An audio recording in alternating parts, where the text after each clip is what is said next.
Good evening. Good evening, ma'am. Good evening, ma'am. Good evening, ma'am. Good evening. Good evening, ma'am. കുറച്ചു നേരം wait ചെയ്തു അല്ലേ? Okay, no problem. Okay, we can start.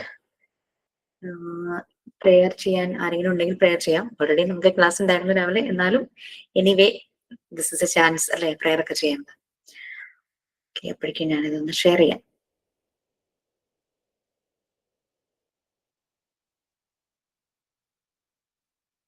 Please ആരുമില്ലേ പ്രേയറിന്? Okay, ma'am. ജഗദീശ രക്ഷിക്കാൻ ഞങ്ങളെന്നും മഹിതമാം ഭക്തിതന്താനമെന്നേക്ക് അകതാരിലും വിളങ്ങത്തെ ഭക്തി ചിരമായി വളരട്ടെ ഞങ്ങളുടെ ബുദ്ധി.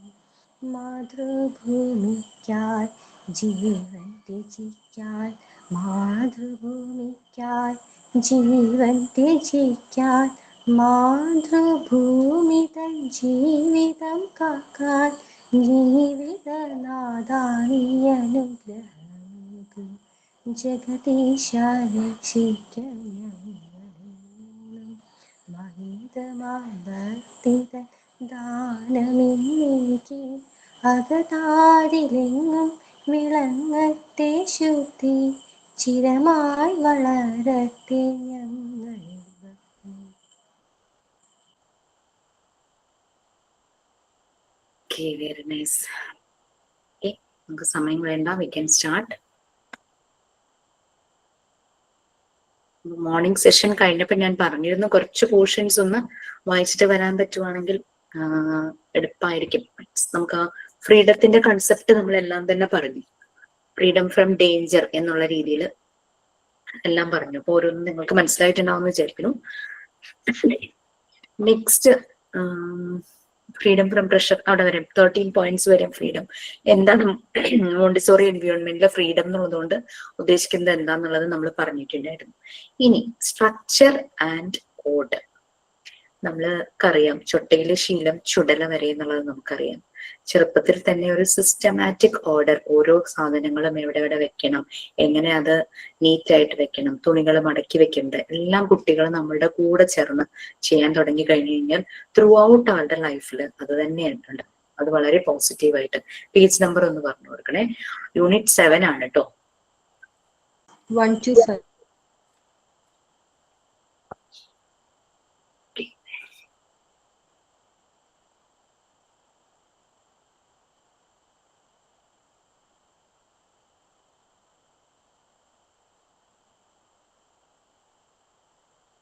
സ്ട്രക്ചർ ആൻഡ് ഓർഡർ, അത് തുടങ്ങുന്ന സെന്റൻസിൽ തന്നെ നമുക്കൊരു വേർഡ് കാണാം, കൗണ്ടർ ഇനീഷ്യേറ്റീവ് എന്ന് വെച്ചാൽ സെൽഫ് ജനറേറ്റഡ്. ഇത് സെൽഫ് ജനറേറ്റഡ് ആയിട്ട് കുട്ടികളിൽ വരണം.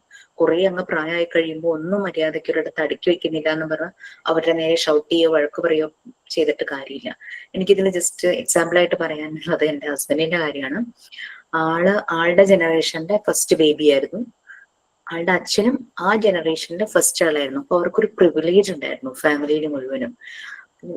ഈ ഹസ്ബൻഡ് ഉണ്ടായ സമയത്ത് കുറേ ആളുകൾ ഉണ്ടായിരുന്നു നോക്കാൻ, മീൻസ് ആന്റിമാരായിട്ടും അങ്ങനെ ഇങ്ങനെയൊക്കെ ആയിട്ട് കുറെ റിലേറ്റീവ്സ്, അങ്ങനെ ഗ്രാൻഡ് മദർ, അങ്ങനെ ഇങ്ങനെ കുറെ പേര്, ഗ്രാൻഡ് മദറിന്റെ മദർ അങ്ങനെയൊക്കെ ഉണ്ടായിരുന്നു. അപ്പൊ നല്ല പോലെ പാമ്പർ ചെയ്തിട്ടാണ് വളർത്തിയത്. ഒരാളുമായിരുന്നു. ഒരു കാര്യവും തന്നെത്താനെ ചെയ്യാന്നുള്ളത് ഇപ്പോഴും ഭയങ്കര ബുദ്ധിമുട്ടാണ്, ഭയങ്കര ഡിപ്പെൻഡന്റ് ആണ്. അതിന് ഏറ്റവും കൂടുതൽ അതെനിക്ക് മനസ്സിലായത് എന്താണെന്ന് വെച്ച് കഴിഞ്ഞാൽ, ഞാൻ രണ്ടാമത്തെ കുഞ്ഞിനെ, മോനെ പ്രഗ്നന്റ് ആയ സമയത്ത് ഏകദേശം ഒരു 9 month ആവുന്നവരെ ഞങ്ങൾ താമസിക്കുന്ന വീട്ടിൽ തന്നെ ഉണ്ടായിരുന്നു. അത് കഴിഞ്ഞപ്പോഴേക്കും ഞാൻ എൻ്റെ വീട്ടിലേക്ക് പോയ അന്ന് ഞാൻ എല്ലാ തുണികളും വാഷ് ചെയ്ത് ഇട്ടിട്ട് ആണ് പോയത്. ഉണങ്ങാനുള്ള സമയം ഉണ്ടായാലും ഇട്ടിട്ട് പോയത്. തിരിച്ച് ഞാൻ വരുമ്പോൾ കട്ടിലിന്റെ തിരിച്ചൊരു 3 months ആയപ്പോഴാണ് തിരിച്ചു വരുന്നത്. കുട്ടി ഉണ്ടായത് 3 months ഒക്കെ ആയ സമയത്ത്.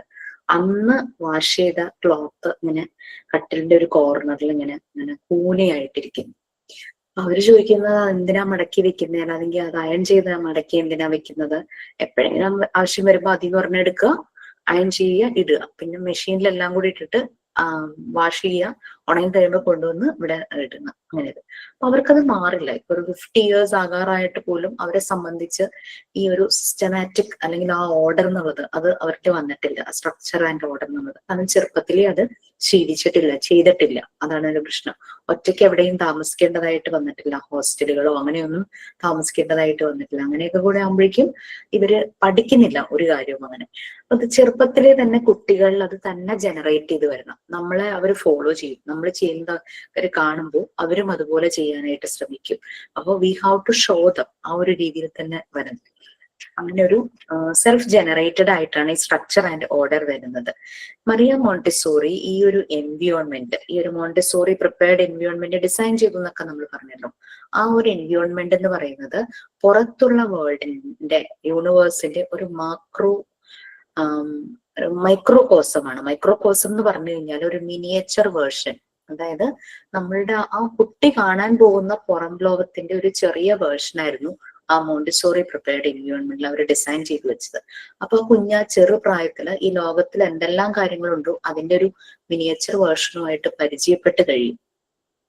അവൻ ആ മോണ്ടിസോറി എൻവിയോൺമെന്റിൽ അവന്റെ ആ ഏജ് കഴിഞ്ഞ് പുറത്തേക്ക് ഇറങ്ങുമ്പോൾ അവൻ കണ്ടതും പരിചയപ്പെട്ടതുമായ കാര്യങ്ങളുടെ ഒരു വലിയ വേർഷനാണ് പുറത്ത് കാണുന്നത്. അവന് അപരിചിതത്വം ഇല്ല, എല്ലാം അവന് അറിയാവുന്ന കാര്യങ്ങൾ തന്നെയാണ്. അങ്ങനെയാണ് മറിയ മോണ്ടിസോറി ആ ഒരു എൻവിയോൺമെന്റിനെ ഡിസൈൻ ചെയ്തത്. ഒരു മൈക്രോകോസം, ഒരു miniature version of the universe. ആ ഒരു രീതിയിലാണ്. നമുക്ക് നമ്മളുടെ വീട്ടിൽ ചെറിയ ചെറിയ ഏരിയകൾ, നമ്മളുടെ അവൈലബിൾ ആയിട്ടുള്ള സാധനങ്ങളും അവൈലബിൾ ആയിട്ടുള്ള സ്പേസും വെച്ചിട്ട് നമുക്കും കുട്ടികൾ ഉണ്ടെങ്കിൽ കുട്ടികൾക്ക് വേണ്ടിയിട്ട് അങ്ങനെ ക്രിയേറ്റ് ചെയ്യാം.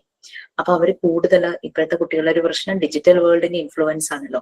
അപ്പൊ ചെറുപ്പം തുടങ്ങി ഇങ്ങനെ ഒരു കാര്യത്തിൽ നമ്മൾ അവരെ ഫോക്കസ് ചെയ്യിച്ച് ആ ഒരു രീതിയിൽ കൊണ്ടുപോവുകയാണെങ്കിൽ കുട്ടികളെ നേച്ചറുമായിട്ട് വളരെയധികം കണക്ട് ചെയ്യും. അങ്ങനെ ഉള്ള കാര്യങ്ങളുമായിട്ട് കണക്ട് ചെയ്യും. പഴയ കാലത്തെ പല കളികളും ഒന്നും അവർക്ക് അറിയില്ല, എല്ലാം ഒരു മൊബൈലിലൊക്കെയാണ് കളിച്ചുകൊണ്ടിരിക്കുന്നത്.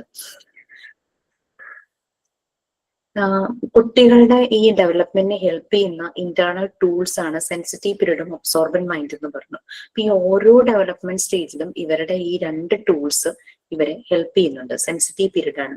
അപ്പൊ ഈ ഓർഡർ ഓരോ ഏജ് കഴിയുന്തോറും 3 years ഒക്കെ ആകുമ്പോഴേക്കും അവർക്ക് ഈ ഓർഡറിനെ പറ്റി നല്ലൊരു ഐഡിയ കിട്ടും. ഓരോ കാര്യം എന്തിനാണ് യൂസ് ചെയ്യുന്നത് അങ്ങനെയുള്ള കാര്യങ്ങളെല്ലാം അവർ കാണും. നേരം വെളുക്കുമ്പോൾ എന്തൊക്കെയാണ് സംഭവിക്കുന്നത്, അതിന്റെ ആ സൈക്കിൾ അതൊക്കെ അവർക്ക് മനസ്സിലാകും.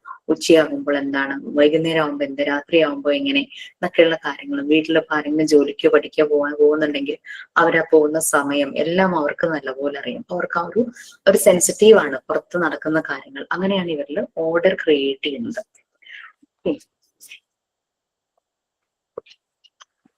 നമ്മള് മോണ്ടിസോറി എൻവിയോൺമെന്റിൽ കുട്ടികൾക്ക് ഫ്രീഡം ടു ചൂസ്, അവരുടെ ഒരു ചോയ്സ്, അവർക്ക് ഇഷ്ടമുള്ള മെറ്റീരിയൽസ് സെലക്ട് ചെയ്തിട്ട് അത് വെച്ച് ആക്ടിവിറ്റി ചെയ്യാം എന്ന് പറഞ്ഞിട്ടുണ്ടായിരുന്നു. അപ്പോ ഈ മെറ്റീരിയൽസ് നമ്മൾ അവരെ ഇൻട്രൊഡ്യൂസ് ചെയ്യും, എന്നിട്ടാണ് അവർ തന്നെ ചെയ്യുന്നത്. അവർക്കൊരു മെറ്റീരിയലിനോട് താല്പര്യം കാണുമ്പോൾ ആ മെറ്റീരിയലിന്റെ ഒരു ഡെമോ നമ്മൾ അത്. അപ്പൊ നമ്മൾ ആ മെറ്റീരിയലിനെ ഹാൻഡിൽ ചെയ്യുന്നത് എങ്ങനെയെന്ന് അവർക്ക് കാണിച്ചു കൊടുക്കുന്നതിലൂടെ അവർക്ക് മനസ്സിലാകും, എനിക്ക് ഇഷ്ടപ്പെട്ട ആക്ടിവിറ്റി ചെയ്യാനുള്ള മെറ്റീരിയലാണ്, so I have to take care of it. അവരും വളരെ സൂക്ഷിച്ചായിരിക്കും ആ മെറ്റീരിയൽ ഹാൻഡിൽ ചെയ്യുന്നത്. അതിനുശേഷം അവർ ഷെൽഫിൽ നിന്ന് അത് വളരെ സൂക്ഷിച്ചെടുത്തുകൊണ്ട് വരും. അത് തിരിച്ച് അതുപോലെ തന്നെ അതേ ഓർഡറിൽ എങ്ങനെയാണ് വരുന്നത് തിരിച്ച് അതുപോലെ തന്നെ കൊണ്ടുവയ്ക്കും. അപ്പൊ അങ്ങനെ ആ ഒരു എൻവിയോൺമെന്റിലെ രീതികൾ അനുസരിച്ച് അവർക്ക് ആ ഫ്രീഡം കൊടുക്കുന്നതുകൊണ്ട് തന്നെയാണ് അവർ ഇതെല്ലാം അവരിൽ സെൽഫ് ജനറേറ്റഡ് ആയിട്ട് വരുന്നത്. ഓക്കെ, ഇപ്പൊ ഇതാണ് സ്ട്രക്ചർ ആൻഡ് ഓർഡറിനെ കുറിച്ച് പറയാനുള്ളത്. നമ്മൾ കുട്ടിയെ പെർമിറ്റ് ചെയ്യണം. എന്താണോ അവൻ ഇൻഡിപെൻഡന്റ് ആയിട്ട് ചെയ്യുന്നത് അത് പെർമിറ്റ് ചെയ്ത് നമ്മൾ ഒബ്സർവ് ചെയ്യുവാണ് വേണ്ടത്. കുഞ്ഞുങ്ങളെ നമ്മൾ ഒബ്സർവ് ചെയ്യണം. എവിടെയെങ്കിലും ഇടപെടണം എന്ന് തോന്നുവാണെങ്കിൽ മാത്രമാണ് നമ്മൾ ആ ഒരു ഏരിയയിലേക്ക് ഇടപെട്ട് ചെല്ലേണ്ട ആവശ്യമുള്ളൂ. കുട്ടിയുടെ ബോഡി ലാംഗ്വേജ് അല്ലെങ്കിൽ കുട്ടി ചിലപ്പോൾ ഡിമാൻഡ് ചെയ്യും നമ്മളുടെ ഒരു ഹെൽപ്പ്, അങ്ങനെ വരുന്ന സമയത്ത് മാത്രം. പക്ഷെ അങ്ങനെ ഇന്റർവ്യൂ ചെയ്യുമ്പോഴും നമ്മളവിടെ കുട്ടിയുടെ മിസ്റ്റേക്ക് എന്നുള്ള രീതിയിൽ അത് ഹൈലൈറ്റ് ചെയ്ത് എൻഹാൻസ് ചെയ്ത് കാണിക്കരുത്. അവനെ കൊണ്ട് തന്നെ വീണ്ടും അത് ചെയ്യിക്കുന്ന രീതിയിൽ തന്നെ നമ്മൾ അവനെ ഇൻസ്പയർ ചെയ്യണം, ട്രിഗർ ചെയ്യണം. ആ ഒരു സ്റ്റിമുലേഷൻ നമ്മളുടെ സൈഡിൽ നിന്ന് വരണം. Next, reality and nature. Structure and order എന്ന് പറഞ്ഞാൽ ഒരു സിസ്റ്റമാറ്റിക് ആയിട്ട് ഓരോ കാര്യങ്ങളും ചെയ്യുന്നത്.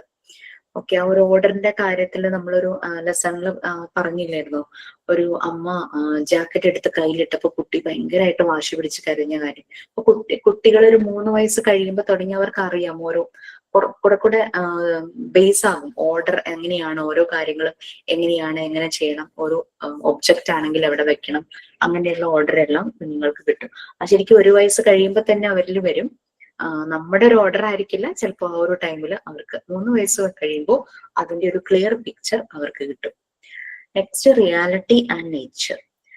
മരിയ മോണ്ടിസോറിക്ക് നേച്ചർ എന്ന് പറഞ്ഞു കഴിഞ്ഞാൽ ഭയങ്കര റെസ്പെക്റ്റ് ആയിരുന്നു. എല്ലാവരും അങ്ങനെ തന്നെ ആണെന്ന് തന്നെയാണ്. കാരണം മദർ നേച്ചർ ആണല്ലേ, നമ്മൾക്ക് ജീവിക്കാനുള്ള റിസോഴ്സസ്, നമുക്ക് വീട് വെക്കാനുള്ള സ്ഥലം, നമ്മൾക്ക് വേണ്ടുന്ന വെള്ളം, നമ്മളുടെ എഡിബിൾസ് ആയിട്ടുള്ളത്, വെജിറ്റബിൾസ് ആണെങ്കിലും എന്ത് തന്നെയാണെങ്കിലും അങ്ങനെയുള്ള കാര്യങ്ങളെല്ലാം നമുക്ക് പ്രൊവൈഡ് ചെയ്യുന്ന നേച്ചറാണ്. സോ മറിയ മോണ്ടിസോറി വളരെയധികം റെസ്പെക്ട് ചെയ്തിരുന്നു നേച്ചർ. ഒരു പ്രൊഫൗണ്ട്, ഒരു ഡീപ്പായിട്ടുള്ള റെസ്പെക്ട്, അതാണ് വെനറേഷൻ ഫോർ നേച്ചർ, അത് അവർക്കുണ്ടായിരുന്നു. അത്രയും ആഴത്തിലുള്ള റെസ്പെക്റ്റ് ആയിരുന്നു. മറിയ മോണ്ടിസോറി പറയുന്നത് നേച്ചറാണ് കുട്ടികളെ ഇൻസ്പയർ ചെയ്യുന്നത്. ഞാൻ എപ്പോഴും എല്ലാ ബാച്ചിനും ചോദിക്കുന്ന ഒരു ക്വസ്റ്റ്യൻ തന്നെയാണ്, according to doctor Montessori dash inspire the children. അപ്പം അങ്ങനെ ഒരു ക്വസ്റ്റ്യൻ പോലെ ഇതിനകത്ത് അങ്ങനെ എന്താ പറയുന്നില്ല, ആ ഒരു സെക്കൻഡ് സെന്റൻസിൽ അങ്ങനെ ഒരു ഇത് വരുന്നു. കാരണം നമ്മൾക്ക് അറിയാം, കുട്ടികളെ ഇൻസ്പയർ ചെയ്യുന്ന പല ഫാക്ടേഴ്സും അത് വളരുന്ന സാഹചര്യങ്ങളിലുണ്ട്. ചിലപ്പോൾ പാരന്റ്സ് ഇൻസ്പയർ ചെയ്യുന്നുണ്ടാവും, ടീച്ചേഴ്സ് ഇൻസ്പയർ ചെയ്യുന്നുണ്ടാവും, സിബ്ലിങ്സ് ഇൻസ്പയർ ചെയ്യുന്നുണ്ടാവും, പീർ ഗ്രൂപ്പ് ഇൻഫ്ലുവൻസ് ചെയ്യുന്നുണ്ടാവും, ഇൻസ്പയർ ചെയ്യുന്നുണ്ടാവും.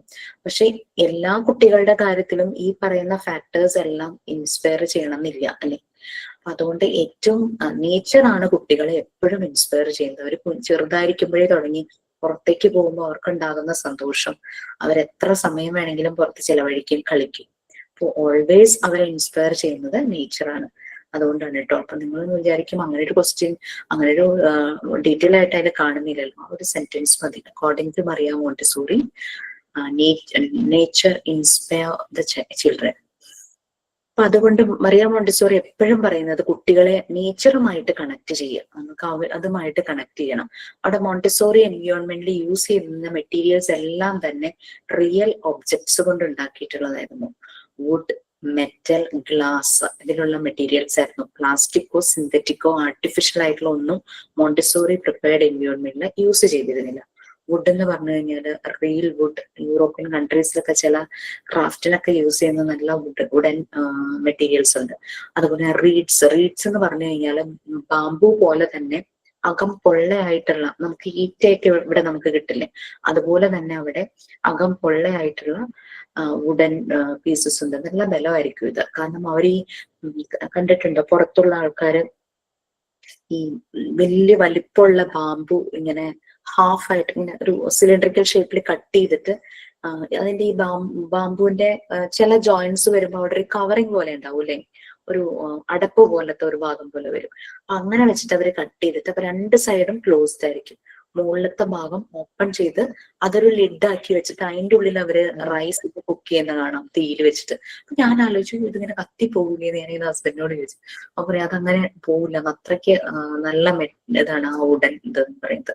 അപ്പൊ അങ്ങനെ ബാംബു, മെറ്റൽ, കോട്ടൺ ഒക്കെയാണ്, ക്ലോത്ത് ഒക്കെ ആണെങ്കിലും കോട്ടൺ തന്നെയായിരിക്കും ഇവിടെ യൂസ് ചെയ്യുന്നത്. കാരണം കോട്ടൺ എന്ന് പറഞ്ഞു കഴിഞ്ഞാൽ നാച്ചുറൽ ഫൈബർ കൊണ്ടുള്ളതാണ്. നമ്മുടെ ക്ലോത്ത്സിൽ നാച്ചുറൽ ഫൈബറിൽ വരുന്നതാണ് കോട്ടൺ, സിൽക്ക്, ലിനൻ അങ്ങനെയുള്ളതെല്ലാം. ബാക്കിയെല്ലാം നമ്മൾക്ക് സിന്തറ്റിക് ആയിട്ടുള്ളതും നമുക്ക് കിട്ടാറുണ്ട് അല്ലേ. ഓക്കെ, അതേപോലത്തെ ഒരു സംഭവം കൊണ്ട് നമ്മൾ പുട്ടുണ്ടാക്കില്ലേ? അതെ അതെ. എനിക്ക് അതേപോലത്തെ ഒരു കുറ്റി ഉണ്ടായിരുന്നു, പൈസ ഇട്ട് വെച്ചിട്ട്. ഓക്കെ. ശരിക്കും ബാംബു നല്ലത് തന്നെയാണ്, കുക്കിങ്ങിന് നമ്മൾ യൂസ് ചെയ്യും, ഹെൽത്തി ആണെന്ന് തോന്നുന്നു. അപ്പം അങ്ങനെ ബാംബു പോലെയുള്ള റീഡ്സ് എന്ന് പറയുന്നതും ബാംബു പോലെ തന്നെ അകം പൊള്ളയായിട്ടുള്ള വുഡാണ് കേട്ടോ. അപ്പൊ അങ്ങനെ അതെല്ലാം യൂസ് ചെയ്യും, സിന്തറ്റിക്കും പ്ലാസ്റ്റിക്സും ഒന്നും യൂസ് ചെയ്യില്ല. അപ്പൊ മറിയ മോണ്ടിസോറി അത്രയും കണക്റ്റഡ് ആണ് റിയാലിറ്റി നേച്ചറുമായിട്ട്. അവർ കുട്ടികളെയും റിയാലിറ്റി നേച്ചറുമായിട്ട് കണക്ട് ചെയ്യണം എന്നാണ് മറിയാം മോണ്ടിസോറി എപ്പോഴും പറയുന്നത്. ഫാന്റസിയുമായിട്ട് അവർ ഒരിക്കലും, ഫാന്റസി ഇല്ലാത്ത കാര്യങ്ങൾ, ഇല്യൂഷൻ അങ്ങനെയുള്ള കാര്യങ്ങളൊന്നുമായിട്ട് അവരെ കണക്ട് ചെയ്യരുത് എന്നാണ് മറിയാം മോണ്ടിസോറിയുടെ ഒരു ഒപ്പീനിയൻ എന്ന് പറയുന്നത്. കാരണം കുട്ടികൾ എപ്പോഴും റിയൽ സ്റ്റോറീസ്, റിയൽ ഹീറോസിന്റെ സ്റ്റോറീസ് കേട്ട് വളരണം, റിയൽ ആയിട്ടുള്ള ഡ്രമാറ്റിക് പ്ലേ നടത്തണം, റോൾ പ്ലേ ഒക്കെ നടത്തണം എന്നൊക്കെയായിരുന്നു മറിയാം മോണ്ടിസോറി പറയുന്നത്. അപ്പം അങ്ങനെയാണ് അവരുടെ പല രീതിയിലുള്ള ഡെവലപ്മെന്റ്സ് ആ ഒരു കാം പീസ് ആയിട്ടുള്ള ഒരു ഹാർമോണിയസ് വേയില് അവര് ആക്ടിവിറ്റി ചെയ്ത് അവരുടെ ഡെവലപ്മെന്റ് വരുള്ളൂ എന്നാണ് പറയുന്നത്. ഇനി അപ്പോ ഈ മോണ്ടിസോറി മെറ്റീരിയൽസ് എല്ലാം റിയാലിറ്റി എന്നുള്ള കൺസെപ്റ്റുമായിട്ട് കണക്റ്റഡ് ആണ്. ഒന്നും ആർട്ടിഫിഷ്യലോ ഡ്യൂപ്ലിക്കേറ്റോ അങ്ങനത്തെ കാര്യങ്ങളൊന്നുമില്ല. എല്ലാം റിയാലിറ്റിയുമായിട്ടുള്ള കൺസെപ്റ്റുമായിട്ട് കണക്റ്റഡ് ആണ്. റിയൽ ഗ്ലാസസ് ആണ്. അവിടെ ജ്യൂസ് കുട്ടികൾ ഉണ്ടാക്കും, ലെമണേഡ്, നാരങ്ങ കട്ട് ചെയ്ത് അതിന്റെ ജ്യൂസ് എടുക്കും. അതിന് വേണ്ടിയിട്ട് ഗ്ലാസ് ആണ് യൂസ് ചെയ്യുന്നത്. ഗ്ലാസ് യൂസ് ചെയ്യാന്ന് കുട്ടികളുടെ കയ്യിൽ ഗ്ലാസ് കൊടുക്കുക എന്ന് പറഞ്ഞാൽ നമുക്ക് ഭയങ്കര ടെൻഷൻ. അവർ കയ്യിലും താഴെ വീണ് പൊട്ടും, അവർക്ക് അപകടം ഉണ്ടാകാനും ചാൻസ് ഉണ്ട്. പിന്നെ ഫ്രൂട്ട്സും വെജിറ്റബിൾസും കട്ട് ചെയ്യാനായിട്ട് നൈഫ് യൂസ് ചെയ്യും. ഈ പറയുന്ന കാര്യങ്ങൾ ലിമിറ്റഡ് ആണ്. മോണ്ടിസോറി എൻവയോൺമെന്റ് കുട്ടികൾക്ക് വേണ്ടിയിട്ട് പ്രിപ്പയർ ചെയ്തു എന്ന് പറഞ്ഞാലും അവിടെ വളരെ ലാവിഷ് ആയിട്ട് നമ്പർ ഓഫ് മെറ്റീരിയൽസ് കൂടുതൽ, അത് ഒരു കുട്ടി 10 കുട്ടി ഉണ്ടെങ്കിൽ 10 സെറ്റ് ഉണ്ടാവണമെന്നില്ല, 1 or 2 സെറ്റ് ആയിരിക്കണം. കാരണം അവിടെയും കുട്ടിയുടെ ഒരു ഡെവലപ്മെന്റ് ആണ് നടക്കുന്നത്. കുട്ടി വെയിറ്റ് ചെയ്യുന്നു അവന്റെ ടേണിന് വേണ്ടിയിട്ട് വളരെ പേഷ്യന്റോട് കൂടി. യൂറോപ്യൻ കൺട്രീസിൽ നമുക്ക് നോക്കിക്കഴിഞ്ഞാൽ അറിയാം, കമ്പയർഡ് ടു നമ്മുടെ ഒരു നാട്ടിലെ സ്ഥിതി വെച്ച് നോക്കുമ്പോൾ യൂറോപ്യൻ കൺട്രീസിൽ ആളുകള് ക്യൂവിൽ നിന്നും ഒരിക്കലും ക്യൂ കട്ട് ചെയ്യില്ല. നിങ്ങളുടെ ക്ലാസ്സിലാണോ പറഞ്ഞത്? ഏതൊരു ക്ലാസ്സിൽ പറയണ്ടേ? അത് നമ്മുടെ നാട്ടില് അത് പലപ്പോഴും സംഭവിക്കാറുണ്ടല്ലേ. ആളുകൾക്ക് ക്ഷമയില്ല, അവർ ക്യൂവിൽ നിൽക്കാനുള്ള അങ്ങനെ ഒരു മര്യാദ കാണിക്കാറില്ല. അങ്ങനെ കുട്ടികൾ ചെറുപ്പം തുടങ്ങി അത് പഠിച്ചു വരുവാണ്. അവരത് എക്സ്പീരിയൻസ് ചെയ്തു വരിക. മറിയം മോണ്ടിസോറി പറയുന്നത് മാൻ ബിലോങ്സ് ടു നേച്ചർ. മനുഷ്യൻ പ്രകൃതിയോട് ഇണങ്ങിയാണ് വരുന്നത്, പ്രകൃതിയായിട്ട് കണക്റ്റഡ് ആണെന്നാണ് മറിയം മോണ്ടിസോറി പറയുന്നത്. അപ്പൊ അതൊരു കുഞ്ഞായിരിക്കുമ്പോൾ ആ കുട്ടിയെ നേച്ചറുമായിട്ട് നമ്മൾ കണക്ട് ചെയ്തു കഴിഞ്ഞാൽ കുട്ടി ട്രിഗർ ചെയ്യുന്നു നേച്ചറിലെ പല ഫാക്ടേഴ്സും. അതിനുമായിട്ട് സെൻസിറ്റീവ് ആയിട്ട് അത് കുട്ടിയുടെ body and the spirit develop ചെയ്യാൻ, സ്പിരിറ്റ് എന്ന് ഉദ്ദേശിക്കുന്നത് നമ്മുടെ മൈൻഡാണ്, അതിന്റെ ഡെവലപ്മെന്റിന് ഹെൽപ്പ് ചെയ്യുന്നു. മോണ്ടിസോറി സ്കൂളുകളിൽ ഇൻഡോർ ആൻഡ് ഔട്ട്ഡോർ എൻവയോൺമെന്റ് ഉണ്ടെന്ന് നമ്മൾ പറഞ്ഞു. ഔട്ട്ഡോറിൽ garden, water play area, sand pit area, മണ്ണിൽ കളിക്കാം, വെള്ളത്തിൽ കളിക്കാം, ചെടി നടാം, ചെടി നനയ്ക്കാം, പെറ്റ്സ് ഉണ്ടാകും. അങ്ങനെ കുറെ കാര്യങ്ങൾ ഔട്ട്സൈഡിൽ ഉണ്ടാവും. അതെല്ലാം കുട്ടികൾ ചെയ്യും. അതെല്ലാം അവരുടെ ഡെവലപ്മെന്റിന് ഹെൽപ്പ് ചെയ്യുന്നു. പിന്നെ അതുപോലെ തന്നെ നമുക്ക് science, geography and other cultural area ഉണ്ട്. അവിടെ ലൂപ്പ്, അതായത് മാഗ്നിഫൈയിങ് ഗ്ലാസ്, വലുതാക്കി കാണിക്കുന്ന ഗ്ലാസ്സിലെ ഭൂതക്കണ്ണാടി ഒക്കെ, അതുപോലെ തന്നെ മൈക്രോസ്കോപ്പ് ഒക്കെ ഉണ്ട്. അപ്പൊ സിമ്പിൾ എക്സ്പെരിമെന്റ്സ് ഒക്കെ ആ ചെറു പ്രായങ്ങളിൽ തന്നെ കുട്ടികൾ അത് എക്സ്പീരിയൻസ് ചെയ്ത് പോകുന്നു. പിന്നെ അറ്റ്മോസ്ഫിയർ ആൻഡ് ബ്യൂട്ടി, അവിടുത്തെ ആ ഏരിയയുടെ അറ്റ്മോസ്ഫിയർ ആൻഡ് ബ്യൂട്ടി, ആ എൻവയോൺമെന്റ് വളരെ സിമ്പിൾ ആയിരിക്കാം. കുട്ടികൾക്ക് അവിടേക്ക് എപ്പോഴും വരണം എന്നൊരാഗ്രഹം തോന്നണം. നമ്മൾ കണ്ടിട്ടില്ലേ, സ്കൂളിലേക്ക് വരാൻ ഇഷ്ടമില്ലാതെ കുട്ടികൾ കിടന്ന് വാശി പിടിക്കുന്നത്. അങ്ങനെയല്ല, അവർക്ക് അവിടേക്ക് വരാനൊരു ഇഷ്ടം തോന്നണം. അങ്ങനെ ആ രീതിയിൽ അതിന്റെ ഡിസൈനും ക്വാളിറ്റി മീറ്റ് ചെയ്തിരിക്കണം. അവിടെ യൂസ് ചെയ്തിരിക്കുന്ന കളർ കുട്ടികളെ ഭയങ്കരമായിട്ട് എനർജറ്റിക് ആക്കണതായിരിക്കണം. പിന്നെ അതിന്റെ ഒരു ആംബിയൻസ്, നല്ലൊരു എൻവയോൺമെന്റ്, എല്ലാം ഒരു റിലാക്സ്, കുട്ടികളെ ഇൻവൈറ്റ് ചെയ്യുന്ന രീതിയിലുള്ള ഒരു വാം ആയിരിക്കണം, റിലാക്സിങ് ആയിരിക്കണം, അങ്ങനെയുള്ള ഒരു ഏരിയ ആയിരിക്കണം. ആ എൻവയോൺമെന്റ് ലേണറെ അങ്ങോട്ട്, കാരണം അങ്ങനെ അവർക്ക് അതിനോടൊരു ഇഷ്ടം വരുമ്പോഴാണ് അവർ ആദ്യം, കാരണം അവിടുമായിട്ടൊരു കണക്ഷൻ അവർക്ക് ആദ്യം വരണം. അതിനുശേഷമാണ് പതുക്കെ അവരുടെ ആക്ടിവിറ്റീസിലേക്ക് പോയി അവർ ഓരോ കാര്യങ്ങളും അവർ ലേണിംഗ് പ്രോസസ് സ്റ്റാർട്ട് ചെയ്യുന്നത്. നെക്സ്റ്റ് മോണ്ടിസോറി മെറ്റീരിയൽസ് ആണ്. മോണ്ടിസോറി മെറ്റീരിയൽസും അറിയാം, മോണ്ടിസോറി ഡിസൈൻ ചെയ്തിരിക്കുന്നത് വളരെ ഇൻട്രസ്റ്റിംഗ്, ഫാസിനേറ്റിംഗ്, ഒരു വളരെ ക്രിയേറ്റീവായിട്ട് ഇൻട്രസ്റ്റിംഗ് ആയിട്ടുള്ള മെറ്റീരിയൽസ് ആണ് ഡിസൈൻ ചെയ്തിരിക്കുന്നത്. അതെല്ലാം റിയാലിറ്റി എന്നുള്ള കൺസെപ്റ്റുമായിട്ട് കണക്റ്റഡ് ആണെന്ന് നമ്മൾ പറഞ്ഞു. അത് റിയൽ ഒബ്ജക്ട്സ് ആണ് അതിന് വേണ്ടിയിട്ട് യൂസ് ചെയ്യുന്നത്. അങ്ങനെയുള്ള കാര്യങ്ങളെല്ലാം പറഞ്ഞു. ഇനി നെക്സ്റ്റ്, ഈ മെറ്റീരിയൽസിന് കുട്ടികൾക്ക് റെസ്പെക്ട് ഉണ്ടാകുന്നു. കാരണം അവർക്ക് അവർക്ക് ഇഷ്ടമുള്ള കാര്യങ്ങൾ, ഇഷ്ടമുള്ളത് ചൂസ് ചെയ്യാം എന്നുള്ളൊരു ഫ്രീഡം ഉള്ളത് കൊണ്ട് അവർ ആ മെറ്റീരിയൽസിനെ ടേക്ക് കെയർ ചെയ്യും. പിന്നെ നമ്മൾ അവരെ അത് ഡെമോ കാണിക്കുമ്പോഴും നമ്മളും ആ മെറ്റീരിയൽസിനെ കെയർ ചെയ്യുന്നത് അവർ കാണുന്നു. നമ്മൾ അവരോട് പറയണം ഇങ്ങനെ സോഫ്റ്റ് ആയിട്ട് ഇത് എടുക്കണം, ഇങ്ങനെ അത് കീപ്പ് ചെയ്യണം, അങ്ങനെയൊക്കെ പറഞ്ഞായിരിക്കും നമ്മൾ ഡെമോ കൊടുക്കുന്നത്. ഓക്കെ, അപ്പം കുട്ടിയുടെ ഡെവലപ്മെന്റിന്റെ ഫസ്റ്റ്, അതായത് ആ ലേണിംഗ് പ്രോസസ്സിൽ നമ്മളൊരു കാര്യം പഠിക്കണമെങ്കിൽ നമുക്ക് എന്താ കോൺസെൻട്രേഷൻ വേണമെന്ന് പറയൂലേ. ഈ ഒരു കോൺസെൻട്രേഷൻ കുട്ടിക്ക് ആ ഒരു power of attention and concentration കിട്ടിയത് എന്തുകൊണ്ടാണ്? ഫ്രീഡം ഓഫ് ചോയ്സ് കൊണ്ടാണ്. അവർക്ക് ഇഷ്ടമുള്ള ആക്ടിവിറ്റി സെലക്ട് ചെയ്യാനുള്ള ഫ്രീഡം ഉണ്ടായിരുന്നു. അപ്പൊ ഇഷ്ടമുള്ള കാര്യം ചെയ്യാനായിട്ട് കൊടുക്കുമ്പോൾ, അല്ലെങ്കിൽ അവൻ അതിനെ എടുക്കാനൊരു ഫ്രീഡം ഉണ്ടെങ്കിൽ അവൻ വളരെ ശ്രദ്ധയോടുകൂടി ആ ഒരു ആക്ടിവിറ്റി ചെയ്യും. അപ്പൊ ഡെവലപ്മെന്റിന്റെ ഫസ്റ്റ് സ്റ്റെപ്പ് കോൺസെൻട്രേഷൻ അച്ചീവ് ചെയ്യുക എന്നുള്ളത് തന്നെയാണ്.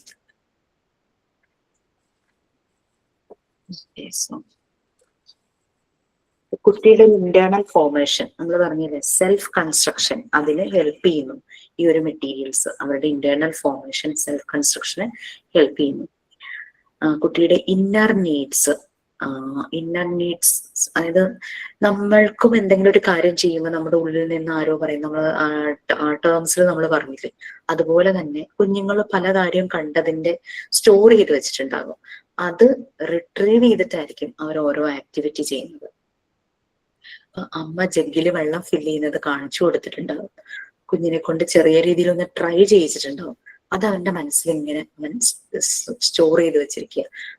പാത്രം എങ്ങനെ പിടിക്കണം, പുറത്തേക്ക് തുളുമ്പി പോവാതെ എങ്ങനെ ശ്രദ്ധിക്കണം എന്നുള്ളതൊക്കെ ഇങ്ങനെ മൈൻഡിൽ സ്റ്റോർ ചെയ്ത് വെച്ചിട്ടുണ്ടാവും. നെക്സ്റ്റ് അവൻ തന്നെ അത് ചെയ്യാൻ തുടങ്ങുമ്പോൾ ഈ ഉള്ളിൽ കിടക്കുന്ന കാര്യത്തിനെ റിട്രീവ് ചെയ്തിട്ടാണ്, അതിന്റെ റിഫ്ലക്ഷൻസ് ആയിട്ടായിരിക്കും അവൻ കാര്യങ്ങൾ ചെയ്യുന്നത്. ഇപ്പൊ സെൻസിറ്റീവ് പീരിയഡ്, അത് വളരെയധികം അവരെ ഹെൽപ്പ് ചെയ്യുന്നു അവരുടെ ഡെവലപ്മെന്റിൽ. പിന്നെ അബ്സോർബന്റ് മൈൻഡ്, എന്ത് കാണുന്നതും അവർ അതുപോലെ തന്നെ സ്റ്റോർ ചെയ്ത് വെക്കുന്നു. അതുകൊണ്ടാണ് നമ്മൾ ഡെമോ കാണിച്ചു കൊടുക്കുമ്പോൾ ഒരു രീതിയിലും കൺഫ്യൂഷൻസ് വരരുത്. കാരണം നമ്മൾ അറിയാതെ ഒരു മിസ്റ്റേക്ക് അല്ലെങ്കിൽ അവരെ കൺഫ്യൂസ്ഡ് ആക്കുന്ന രീതിയിൽ എന്തെങ്കിലും കാണിച്ചു കൊടുക്കുകയോ പറയുകയോ ചെയ്തു കഴിഞ്ഞു കഴിഞ്ഞാൽ അതങ്ങനെ അവർ സ്റ്റോർ ചെയ്ത് വെച്ചു.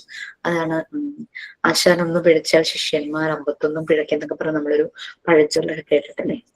കാരണം കുട്ടി എന്താണോ കേൾക്കുന്നത് അതങ്ങ് സ്റ്റോർ ചെയ്യുവാണ്. പിന്നെ അത് നമുക്ക് തിരുത്തിയെടുക്കാൻ ഭയങ്കര ടഫായിരിക്കും വലിയ ആൾക്കാരെ പോലെയാണ്. ഇനി മോണ്ടിസോറി മെറ്റീരിയൽസിന്റെ പ്രിൻസിപ്പിൾ എന്താണ്? മോണ്ടിസോറി മെറ്റീരിയലിന്റെ പ്രിൻസിപ്പിൾ, മോണ്ടിസോറി മെറ്റീരിയലിന്റെ റിയാലിറ്റി എന്നുള്ള കൺസെപ്റ്റുമായിട്ട് കണക്റ്റഡ് ആണ്, റിയാലിറ്റി ഓറിയന്റഡ് ആണ്. Yes please. യെസ്, ഞാൻ പറഞ്ഞു. സോ റിയാലിറ്റിയുമായിട്ട് കണക്റ്റഡ് ആണ്, റിയാലിറ്റി ഓറിയന്റഡ് ആണ് first point about Montessori materials. അത് മാത്രല്ല, ഇത് ഓട്ടോ എഡ്യൂക്കേഷന് വേണ്ടിയിട്ടുള്ളതാണ്. കുട്ടി തന്നെയാണ് പഠിക്കുന്നത് അല്ലേ, ആ ഒരു മെറ്റീരിയൽസിനെ കുറച്ച് മെറ്റീരിയൽ കൊണ്ട് ആക്ടിവിറ്റി ചെയ്ത് അവൻ തന്നെ ലേൺ ചെയ്യുവാണ്. സോ അത് ഓട്ടോ എഡ്യൂക്കേഷനാണ്. ഇവൻ ആക്ടിവിറ്റി ചെയ്യുമ്പോൾ ഫസ്റ്റ് ടൈം ഓൺ ചെയ്തപ്പോൾ അത് ശരിയായില്ല, എന്തോ ഒരു മിസ്റ്റേക്ക് വന്നു, അവൻ റിപ്പീറ്റ് ചെയ്യും. അങ്ങനെ റിപ്പീറ്റ് ചെയ്ത് അവന്റെ മിസ്റ്റേക്ക് മനസ്സിലായി അവനത് കറക്റ്റ് ചെയ്യുന്നു. സോ ഓട്ടോ കറക്ഷൻ കൂടിയാണ്, റിയാലിറ്റി ഓറിയന്റഡ് ആണ്, ഓട്ടോ എഡ്യൂക്കേഷൻ ആണ്, ഓട്ടോ കറക്ഷനും കൂടിയാണ് മോണ്ടിസോറി മെറ്റീരിയൽസിന്റെ ആ ഒരു മെയിൻ ആയിട്ടുള്ള കാര്യങ്ങൾ നമ്മൾ പറയുവാണെങ്കിൽ. ഇതിലൊരു എക്സാമ്പിൾ ആയിട്ട് പറയുന്നുണ്ട് നമ്പർ റോഡ്സ് പ്രസന്റ് ചെയ്യുന്നത്. നിങ്ങൾക്ക് ക്ലാസ്സിൽ കാണിച്ചിട്ടുണ്ടാവും, നമ്പർ റോഡ്സ് കണ്ടിട്ടുണ്ട് അല്ലെ.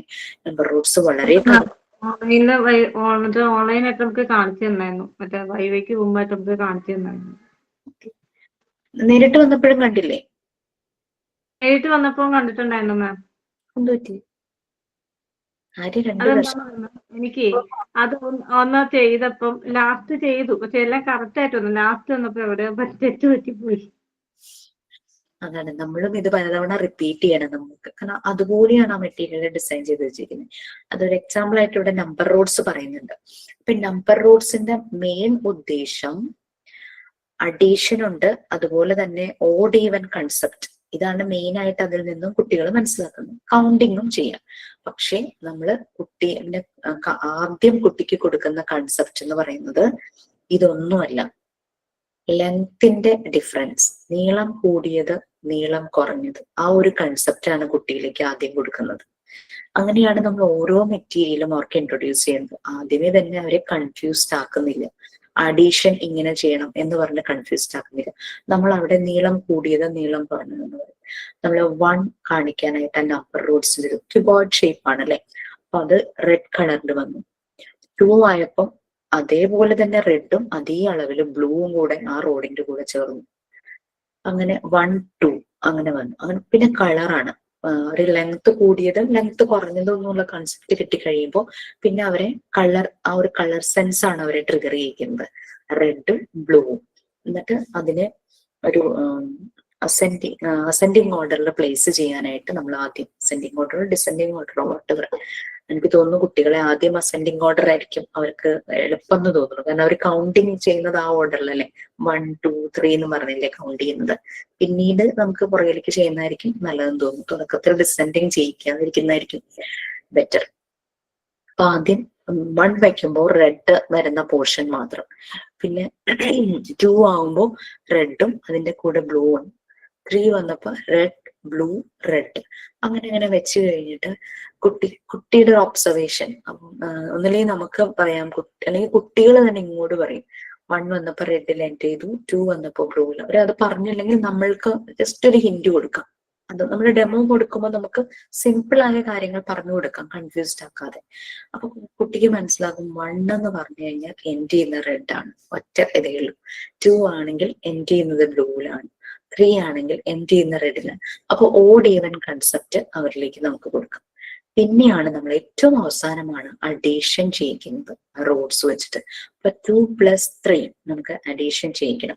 അപ്പൊ കുട്ടിയുടെ മനസ്സിലുണ്ട് 3 എന്നുള്ള നമ്പർ എൻഡ് ചെയ്യുന്നത് റെഡിലാണ്. അപ്പൊ അവൻ വേണമെങ്കിൽ ബ്ലൂവിൽ എൻഡ് ചെയ്യുന്ന റോഡെല്ലാം സ്കിപ്പ് ചെയ്ത് റെഡിൽ എൻഡ് ചെയ്യുന്ന റോഡ് മാത്രം ശ്രദ്ധിച്ച് കൗണ്ട് ചെയ്ത് 3 എടുക്കും. അങ്ങനെ അവർക്കൊരു ഐഡിയ കിട്ടും. അതുകൊണ്ട് നമ്മൾ എന്ത് മെറ്റീരിയൽസ് ചെയ്യിക്കുമ്പോഴും ഇനീഷ്യലി സ്റ്റെപ്പ് ബൈ സ്റ്റെപ്പ് ആയിട്ടാണ് അവരിലേക്ക് ഓരോ കൺസെപ്റ്റ് കൊടുക്കേണ്ടത്. ഒരു എക്സാമ്പിൾ ആയിട്ട് ഇവിടെ നമ്പർ റോഡ്സ് പറഞ്ഞേ ഉള്ളൂ. അങ്ങനെ പ്രധാന ഒരു മോണ്ടസോറി മെറ്റീരിയൽസ് നമ്മൾ കുട്ടിക്ക് ഡെമോ കൊടുക്കുമ്പോൾ നമ്മൾ ശ്രദ്ധിക്കേണ്ട കുറെ കാര്യങ്ങൾ. അപ്പൊ ഈ മെറ്റീരിയൽസ് ആ ഒരു ഏജിൽ എന്ന് പറഞ്ഞു കഴിഞ്ഞാൽ കോൺക്രീറ്റ് ഐഡിയ ആണ് അവർക്ക് കിട്ടുള്ളൂ. കാരണം എന്ന് വെച്ചാൽ ഉള്ള കാര്യങ്ങൾ കാണാൻ പറ്റുന്നത്, തൊട്ട് നോക്കാൻ പറ്റുന്നത്. ഇപ്പൊ നീളം കൂടിയത് എന്ന് പറഞ്ഞാൽ അവർക്ക് പെട്ടെന്ന് മനസ്സിലാവില്ല. അതേസമയം നമ്മൾ 2 റോഡ്സ് കാണിച്ചിട്ട് ഏറ്റവും ലാർജസ്റ്റ് വണ്ണിനെ കാണിച്ച് ഇതാണ് ലെങ്ത് കൂടുതൽ, ഇതാണ് ലെങ്ത് കുറവ്, അപ്പൊ അവർക്ക് ആ കൺസെപ്റ്റ് കിട്ടും. അങ്ങനെ കോൺക്രീറ്റ് ഐഡിയാസ് ആണ് അവർക്ക് ആ ഒരു ഏജിൽ പിടികിട്ടുള്ളൂ.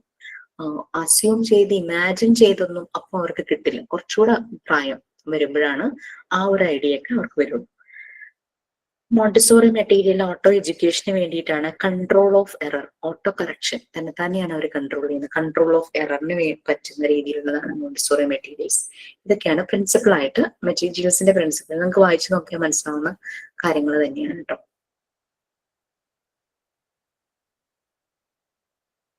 പിന്നെ നമുക്കറിയാം നോബ്ഡ് സിലിണ്ടർ, അതിന്റെ ഒരു ഗ്രൂവിനകത്ത് നമ്മൾ കീപ്പ് ചെയ്യൂലേ.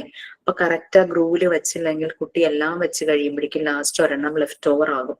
അവന് മനസ്സിലാവും ഞാൻ വെച്ചതിൽ എവിടെയോ മിസ്റ്റേക്ക് ഉണ്ട്. വീണ്ടും 2ാമത് റിപ്പീറ്റ് ചെയ്യും, 3ാമത് റിപ്പീറ്റ് ചെയ്യും. അങ്ങനെ കറക്റ്റ് ആവുന്നവരെയും കുട്ടി ചെയ്തുകൊണ്ടിരിക്കും. അപ്പൊ ആ ഒരു കൺട്രോൾ ഓഫ് എറർ, അവൻ തന്നെ എററിനെ കറക്റ്റ് ചെയ്യുമ്പോഴേക്കും അവന്റെ confidence, self esteem, self respect എല്ലാം കൂടും. പിന്നെ ഇങ്ങനെ ഈ കൺട്രോൾ ഓഫ് എറർ, ആ മിസ്റ്റേക്ക് അവന് മനസ്സിലാകുന്നില്ല, അവൻ എന്തൊക്കെയൊക്കെയോ ചെയ്തു പോകുന്നുണ്ടെങ്കിൽ അതിന്റെ മീനിങ് ആ കുട്ടി ആ ഒരു എക്സസൈസ് ചെയ്യാനായിട്ട് റെഡി ആയിട്ടില്ല, അവൻ അതിന് ഡെവലപ്പ് ആയിട്ടില്ല. അപ്പൊ അവൻ അതിനനുസരിച്ച് സിമ്പിൾ ആയിട്ടുള്ളത് കൊടുത്ത് അത് ചെയ്ത് പിന്നെ അതിലേക്ക് അവനെ കൊണ്ടുവരണം. അത് ഫെസിലിറ്റേറ്റർ ആ ഒരു ഇന്റർവെൻഷൻ ചെയ്യേണ്ടതാണ്. പിന്നെ മോണ്ടിസോറി മെറ്റീരിയൽസ് യൂസ് ചെയ്യുമ്പോൾ എന്തൊക്കെ കാര്യങ്ങൾ നമ്മൾ ശ്രദ്ധിക്കണം എന്നുള്ളത്, അത് ശരിക്കും ഓരോ മെറ്റീരിയലും ഓരോ സ്പെസിഫിക് ആയിട്ടുള്ള സീരിയസ് പർപ്പസ് ഉദ്ദേശിച്ചിട്ടാണ് ഉണ്ടാക്കുന്നത്. വെറുതെ എന്തെങ്കിലുമൊക്കെ ടോയ്സ് ഉണ്ടാക്കുന്ന പോലെയല്ല ശരിക്കും മോണ്ടിസോറി മെറ്റീരിയൽസ്. കുട്ടിയുടെ സൈക്കിക് ഡെവലപ്മെന്റ്, ആ മെന്റൽ ഡെവലപ്മെന്റ്, ഇന്റലിജന്റിന്റെ ഡെവലപ്മെന്റ്, അതിനെല്ലാം വേണ്ടി ലാംഗ്വേജ് ഡെവലപ്മെന്റ്, അങ്ങനെ ഓരോ രീതിയിലും ഉള്ള ഡെവലപ്മെന്റിന് വേണ്ടിയിട്ടാണ് ഓരോന്നും സ്പെസിഫിക് ആയിട്ട് ഡിസൈൻ ചെയ്തിരിക്കുന്നത്. അതുകൊണ്ട് കുട്ടികളും നമ്മളും അതിനെ വളരെ റെസ്പെക്റ്റോടു കൂടി തന്നെ ട്രീറ്റ് ചെയ്യണം. അത് നല്ല രീതിയിൽ തന്നെ വെക്കണം, നല്ല നീറ്റായിട്ട് വെക്കണം, അതിനെ കെയർഫുൾ ആയിട്ട് ഹാൻഡിൽ ചെയ്യണം. പിന്നെ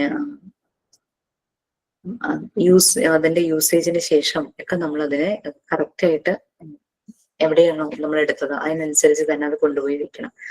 അത് എന്തിനുള്ളതാണെന്ന് കറക്റ്റ് ആയിട്ട് മനസ്സിലാക്കണം. അത് നമ്മുടെ ഡെമോ പോലെ ഇരിക്കും. നമ്മൾ വളരെ സിമ്പിൾ ആയിട്ട് ബ്രീഫായിട്ട് കുട്ടിക്ക് പറഞ്ഞു കൊടുക്കണം. അപ്പൊ അവർക്ക് അത് കറക്റ്റ് അത് കിട്ടും. അവരത് മനസ്സിലാക്കിയിട്ട് അവരത് ചെയ്യും. പിന്നെ ഒരു ആക്ടിവിറ്റി ചെയ്യാനായിട്ട് അവർക്ക് മെറ്റീരിയൽസ് വേണമെങ്കിൽ അവർ ഷെൽഫിൽ പോയിട്ട് അതിന് വേണ്ടുന്ന എല്ലാം തന്നെ കൊണ്ടുവരണം. അതിനു മുമ്പ് വേറൊരു കാര്യം അവർ അറേഞ്ച് ചെയ്യണം. ആ എൻവയോൺമെന്റിൽ അവിടെ മാറ്റ് റോൾ ചെയ്ത് വെച്ചിട്ടുണ്ടാവും. ആ മാറ്റ് എടുത്തുകൊണ്ട് വന്ന് അൺറോൾ ചെയ്തതിന് ശേഷം വേണം ഈ മെറ്റീരിയൽസ് കൊണ്ടുവന്ന് മാറ്റിൽ വെക്കാൻ. അങ്ങനെ വെക്കുമ്പോൾ മെറ്റീരിയൽസ് നാശാകില്ല.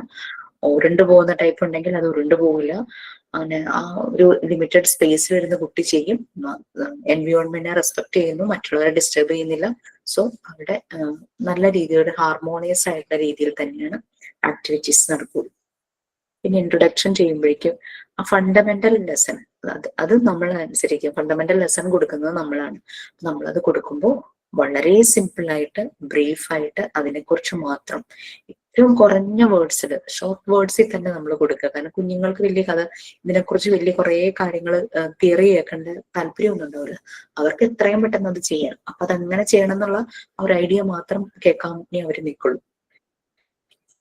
പിന്നെ ഇൻഡിവിജ്വൽ ബേസിസിലായിരിക്കും നമ്മൾ ഇതിന്റെ ലെസൺസ് കൊടുക്കേണ്ടത്. അല്ലാണ്ട് 10 കുട്ടികളുണ്ടെങ്കിൽ 10 പേരെ നിരത്തിരുത്തിയിട്ട് ഓരോ മെറ്റീരിയൽ 10 പേർക്കും കൂടെ പറഞ്ഞു കൊടുക്കുകയല്ല ചെയ്യുന്നത്.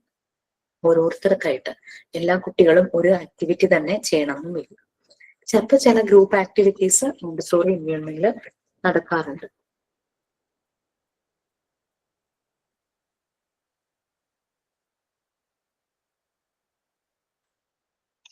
മാം ഒരു ഡൗട്ട് ചോദിച്ചോട്ടെ. ഈ നമ്പർ ഡ്രോസ് ഒക്കെ മാം പറഞ്ഞില്ലേ, നമ്മൾ പ്രാക്ടിക്കൽ സെഷനൊക്കെ വന്നപ്പോൾ നമ്മൾ ചെയ്തു. പക്ഷെ ഈ നമ്പർ ഡ്രോസ് ചെയ്യുമ്പോൾ നമുക്ക് കുട്ടികൾ ഏത് കളറിലാണ് ഏത് ഇതിലാണ് വെക്കേണ്ടത് എന്നുള്ളത് കുട്ടി ഐഡന്റിഫിക്കേഷൻ ചെയ്തിട്ട് വേണ്ടേ ചെയ്യാൻ, നമുക്ക് പറഞ്ഞു കൊടുക്കാൻ? നമ്മൾക്ക് ഫസ്റ്റ് ഇനീഷ്യലി നമ്മൾ ഡെമോ കൊടുക്കുമ്പോൾ നമുക്കിത് പറഞ്ഞു കൊടുക്കാം. ഇത് കാരണം എന്തായാലും അസെൻഡിങ് ഓർഡർ എല്ലാ കുട്ടികളും ചെയ്യും. പിങ്ക് ടവർ സ്റ്റാക്ക് ചെയ്യുന്നതാണെങ്കിലും ബ്രൗൺ സ്റ്റെയർസ് ചെയ്യുന്നതാണെങ്കിലും കുട്ടികൾക്ക് അറിയാം. ഇങ്ങനെ എന്താ പറയാ, അതിന്റെ ഓർഡർ അനുസരിച്ചാണ് അവർ മുകളിലേക്ക് പിങ്ക് ടവർ വെക്കുന്നു, ബ്രൗൺ സ്റ്റെയർ ഇങ്ങനെ താഴെ സ്റ്റെയർ എന്നുള്ള കൺസെപ്റ്റ് ഉള്ളത് കാരണം അത് ചെയ്യും. അതുപോലെ തന്നെ നമ്പർ റൂട്ട്സ് ഏറ്റവും ചെറുത് വെച്ചു, അത് കഴിഞ്ഞ് അതിനേക്കാൾ കുറച്ച് ലെങ്ത് കൂടിയത് വെച്ചു. ലെങ്ത് എന്നുള്ള കോൺസെപ്റ്റ് മാത്രമേ അപ്പൊ അവർക്ക് കിട്ടുന്നുള്ളൂ. അങ്ങനെ ലെങ്ത് കൂടിയത് ഇത് വെച്ച് അവർ ഈ മുഴുവനും റോഡ്സ് വെച്ച് കഴിയുമ്പോൾ അവർക്ക് നമുക്ക് കളർ പറഞ്ഞു കൊടുക്കാം. ആ ലെങ്ത് വെച്ചിട്ട് അവർ വെക്കുന്നത് എത്ര പ്രാവശ്യം വേണമെങ്കിലും അവർ ചെയ്തോട്ടെ. അവരത് ചെയ്ത് അവർക്കൊരു പെർസ്പെക്റ്റീവ് ടയർഡ്നെസ് പോലെ വരുമ്പോഴേക്കും നമുക്ക് കളർ എന്നുള്ള കൺസെപ്റ്റിലേക്ക് കുട്ടികളെ കൊണ്ടുപോകും. അത് കഴിയുമ്പോൾ ഓഡ് ഈവൻ കൊടുക്കുന്നു. ഓഡ് ഈവൻ ഇതെല്ലാം കഴിയുമ്പോൾ കൗണ്ടിങ്, ഇതെല്ലാം കഴിഞ്ഞിട്ട് നമ്മൾ അഡീഷൻ കൊടുക്കും. അപ്പൊ കുട്ടികൾക്ക് ആ കൺസെപ്റ്റ് ഉണ്ടാവണമെന്നില്ല. കളറിന്റെ കൺസെപ്റ്റ് എല്ലാ കുട്ടികൾക്കും ചിലപ്പോൾ ഉണ്ടാവില്ല. ഈ റെഡ് ബ്ലൂ തമ്മിൽ മനസ്സിലാക്കുക, അതൊക്കെ കളർ കൺസെപ്റ്റ് ഒക്കെ വേറൊരു ആക്ടിവിറ്റി. വരുന്ന കുഞ്ഞുങ്ങള് എല്ലാം മനസ്സിലാകുന്ന രീതിയിലുള്ളവരായിരിക്കില്ല. ചിലപ്പോ കളർ തമ്മിൽ മാറിപ്പോവാം. റെഡ് എന്ന് പറഞ്ഞ ഒരു ബ്ലൂ എടുക്കാം. നമ്മൾ കളർ കൺസെപ്റ്റ് കറക്റ്റ് ആക്കിയതിന് ശേഷം അടുത്ത പ്രോസസ്സിലേക്ക് പോകും. സോ ഇൻഡിവിജ്വൽ ബേസിസിലായിരിക്കും നമ്മൾ ലെസൺ കൊടുക്കുക. കാരണം ഓരോരുത്തരുടെ കപ്പാസിറ്റി പൊട്ടൻഷ്യൽ ഡിഫറെന്റ് ആണല്ലേ. ചില കുട്ടികൾ പെട്ടെന്ന് അത് ക്യാച്ച് ചെയ്യും, ചിലർക്ക് സമയം എടുക്കും. സോ ഇൻഡിവിജ്വൽ ബേസിസിലാണ്. അതാണ് ട്രഡീഷണൽ മെത്തേഡും മോണ്ടിസോറി മെത്തേഡും തമ്മിലുള്ള ഒരു ഡിഫറൻസ് എന്ന് പറയുന്നത്. ഫണ്ടമെന്റൽ ലെസൺസ് നമ്മൾ പ്രൊവൈഡ് ചെയ്യും. ഫണ്ടമെന്റൽ ലെസൺ എന്ന് പറഞ്ഞു കഴിഞ്ഞാൽ ഇതിന്റെ ഒരു ഡെമോ നമ്മൾ മെറ്റീരിയൽസ് പ്രൊവൈഡ് ചെയ്യുമ്പോൾ 3 കാര്യങ്ങളാണ് ഫണ്ടമെന്റൽ ലെസൺസിന്റെ ക്യാരക്ടറിസ്റ്റിക്സ് ആയിട്ട് വരുന്നത്. Simplicity, brevity and objectivity. Simple ആയിട്ട് വളരെ ബ്രീഫായിട്ട് എന്താണോ പറഞ്ഞു കൊടുക്കേണ്ടത് അതിനെക്കുറിച്ച് മാത്രം നമ്മൾ പറഞ്ഞു കൊടുക്കുക. നമ്മൾ കാര്യമായ ജഡ്ജ്മെന്റ് ഒന്നും ഇല്ലാതെ ആ ഒരു നല്ല രീതിയിൽ കുട്ടി അത് ഒബ്സർവ് ചെയ്ത് കുട്ടിക്ക് മനസ്സിലാകുന്ന രീതിയിൽ തന്നെ നമ്മൾ വളരെ സിമ്പിളായി ബ്രീഫായിട്ട് പറഞ്ഞു കൊടുക്കണം. ഫ്യൂ വേർഡ്സ്, കുറച്ച് വാക്കുകൾ കൊണ്ട് തന്നെ ആ ടീച്ചർ ആ മെറ്റീരിയൽ പ്രസന്റ് ചെയ്ത് കൊടുക്കണം. കാരണം കുഞ്ഞവിടെ റെഡി ആയിട്ടിരിക്കുക ആക്ടിവിറ്റി ചെയ്യാൻ. അപ്പൊ നമുക്ക് ലെക്ചർ എടുക്കാനുള്ള സമയമൊന്നുമില്ല. സമയമൊന്നല്ല, കൊച്ചുകുട്ടികളിൽ അങ്ങനെ ലെക്ചർ എടുത്തിട്ട് കാര്യമില്ലല്ലോ. അങ്ങനെ കുട്ടിയെ ഇൻവൈറ്റ് ചെയ്യുന്നു, ഡെമോ കൊടുക്കുന്നു, അതിനുശേഷം ടീച്ചർ മാറിയിട്ട് ഈ ഫെസിലിറ്റേറ്റർ മാറി കുട്ടിയെ ഒബ്സർവ് ചെയ്യുകയാണ് പിന്നീട് ചെയ്യുന്നത്. അവന്റെ ആക്ഷൻസ്, അവൻ എങ്ങനെയാണ് കാര്യങ്ങൾ ചെയ്യുന്നത്, അവന്റെ ലിബർട്ടി, അവന്റെ സ്വാതന്ത്ര്യത്തിൽ ഇടപെടാതെ നമ്മൾ നിന്ന് ഒബ്സർവ് ചെയ്യുന്നു.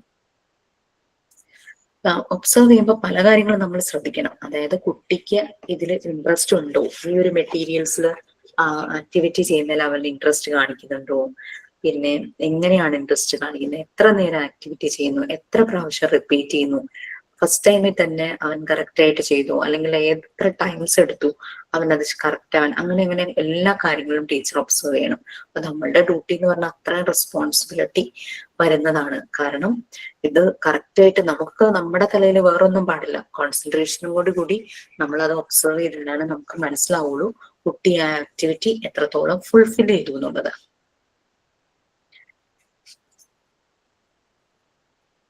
ആ കുട്ടിയുടെ റെസ്പോൺസ് അനുസരിച്ച് ഈ ഇത് കുട്ടിക്ക് അതിന് ഇൻട്രസ്റ്റ് ഉണ്ടോ ഇല്ല എന്നുള്ളത് മനസ്സിലാക്കാം. ഇനി കുട്ടിക്ക് അതിന് വലിയ ഇൻട്രസ്റ്റ് ഒന്നും ഇല്ല എന്ന് കാണുവാണെങ്കിൽ നമുക്ക് ഇന്റർവെയിൻ ചെയ്യാം. ഒന്നുമില്ലെങ്കിൽ അവനെ അതുമായിട്ട് ഒരു പോയിന്റ് ഓഫ് കോണ്ടാക്ട് ഉണ്ടാക്കിക്കാം. അവന് അത് ആക്ടിവിറ്റി ചെയ്യാനുള്ളത് ഒരു പോയിന്റ് ഓഫ് കോണ്ടാക്ട് ജനറേറ്റ് ചെയ്യാം. അതിന് നമുക്കൊരു ട്രഡീഷണൽ ടീച്ചർ ചെയ്യുന്ന പോലെയുള്ള ആക്ടിവിറ്റീസ് നമുക്ക് ചെയ്യാം. പിന്നെ പലപ്പോഴും കുട്ടികൾ ഈ മെറ്റീരിയൽസ് യൂസ് ചെയ്തിട്ട് അതിന്റെ കറക്റ്റ് യൂസേജ് ചെയ്ത് കഴിയുമ്പോൾ ഇവരത് മാനിപ്പുലേറ്റ് ചെയ്യാനായിട്ട് തുടങ്ങും. പിൻ ടവർ ആണെങ്കിലും നമുക്കറിയാം അത് എന്താണ് ശരിക്കും. ഇത് സ്റ്റാക്ക് ചെയ്ത് ടവർ ഷേപ്പിലാക്കുന്നു. കുട്ടിക്ക് വെയിറ്റിന്റെ ഒരു ഡിഫറൻസ് മനസ്സിലാകുന്നു, പിന്നെ സൈസിന്റെ ഡിഫറൻസ് മനസ്സിലാകുന്നു. അങ്ങനെയൊക്കെയാണ് ഇതിന് മനസ്സിലാക്കുന്നത്. കുറച്ച് കഴിയുമ്പോൾ അവര് ടവർ ആക്കിയതിനെ ട്രെയിൻ പോലെ ആക്കുവോ, അങ്ങനെ അവർ മാനിപ്പുലേറ്റ് ചെയ്യാനായിട്ട് തുടങ്ങും. കാരണം അവർ അത്രയും റിപ്പീറ്റ് ചെയ്ത ആക്ടിവിറ്റി ചെയ്ത് കഴിയുമ്പോൾ പിന്നെ അവർ അതുകൊണ്ട് വേറെ പല രീതിയിലുള്ള മാനിപ്പുലേഷനിലേക്ക് പോകും. കൊച്ചുകുട്ടികളും അങ്ങനെയാണല്ലോ. അവർക്കൊരു ടോയ്സ് കിട്ടിക്കഴിഞ്ഞു കഴിഞ്ഞാല് ആദ്യം ഒരു ടോയ്സിന്റെ ശരിയായ ഉപയോഗം ചെയ്യും. കുറച്ച് കഴിയുമ്പോൾ അത് വേറെ പല രീതിയിലും അവര് ചെയ്യാനായിട്ട് തുടങ്ങും. ഭാര്യപ്പ ചോദിച്ചതുപോലെ ആ കളർ കൺസെപ്റ്റ് കുട്ടിക്ക് വേണമല്ലോ അല്ലെ, അങ്ങനെ ചോദിച്ചില്ലേ. അപ്പൊ അതിനൊരു എക്സാമ്പിൾ ആയിട്ട് താഴെ വരുന്നുണ്ട്. ആ ഒരു കളറിന്റെ കൺസെപ്റ്റ് ഒരു ടീച്ചർക്ക് എങ്ങനെ പ്രൊവൈഡ് ചെയ്യാം. നമ്മൾ എക്സാമ്പിൾ പറയുവാണെങ്കിൽ നമുക്ക് കളർ ടാബ്ലറ്റ്സ് ഉണ്ടല്ലേ, ഡിഫറെന്റ് 3 ടൈപ്പ് കളർ ടാബ്ലറ്റ്സ് ഉണ്ട്. Primary, secondary, tertiary. പ്രൈമറിയിൽ 3 കളേഴ്സ് ഉണ്ട്, സെക്കൻഡറിയിൽ 11 കളേഴ്സ് ഉണ്ട്, ടെർഷറിയിൽ നമുക്ക് കളർ മിക്സിംഗ് ആണ്. 63 ഷെയ്ഡ്സ് ആണ് നമുക്ക് ടെർഷറിൽ വരുന്നത്. ഇവിടെ കുട്ടീനെ കളർ കാണിക്കുന്നു. അവിടെ നമ്മൾ 63 ഷെയ്ഡ്സ് ഒന്നും ഒറ്റയടിക്കൊന്നും കാണിക്കില്ല.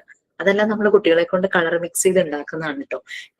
2 കളർ ടാബ്ലറ്റ് എടുത്ത് ടീച്ചർ കുട്ടിക്ക് ആ കൺസെപ്റ്റ് കൊടുക്കുവാണ് കുട്ടിയുടെ മുന്നിലേക്ക്.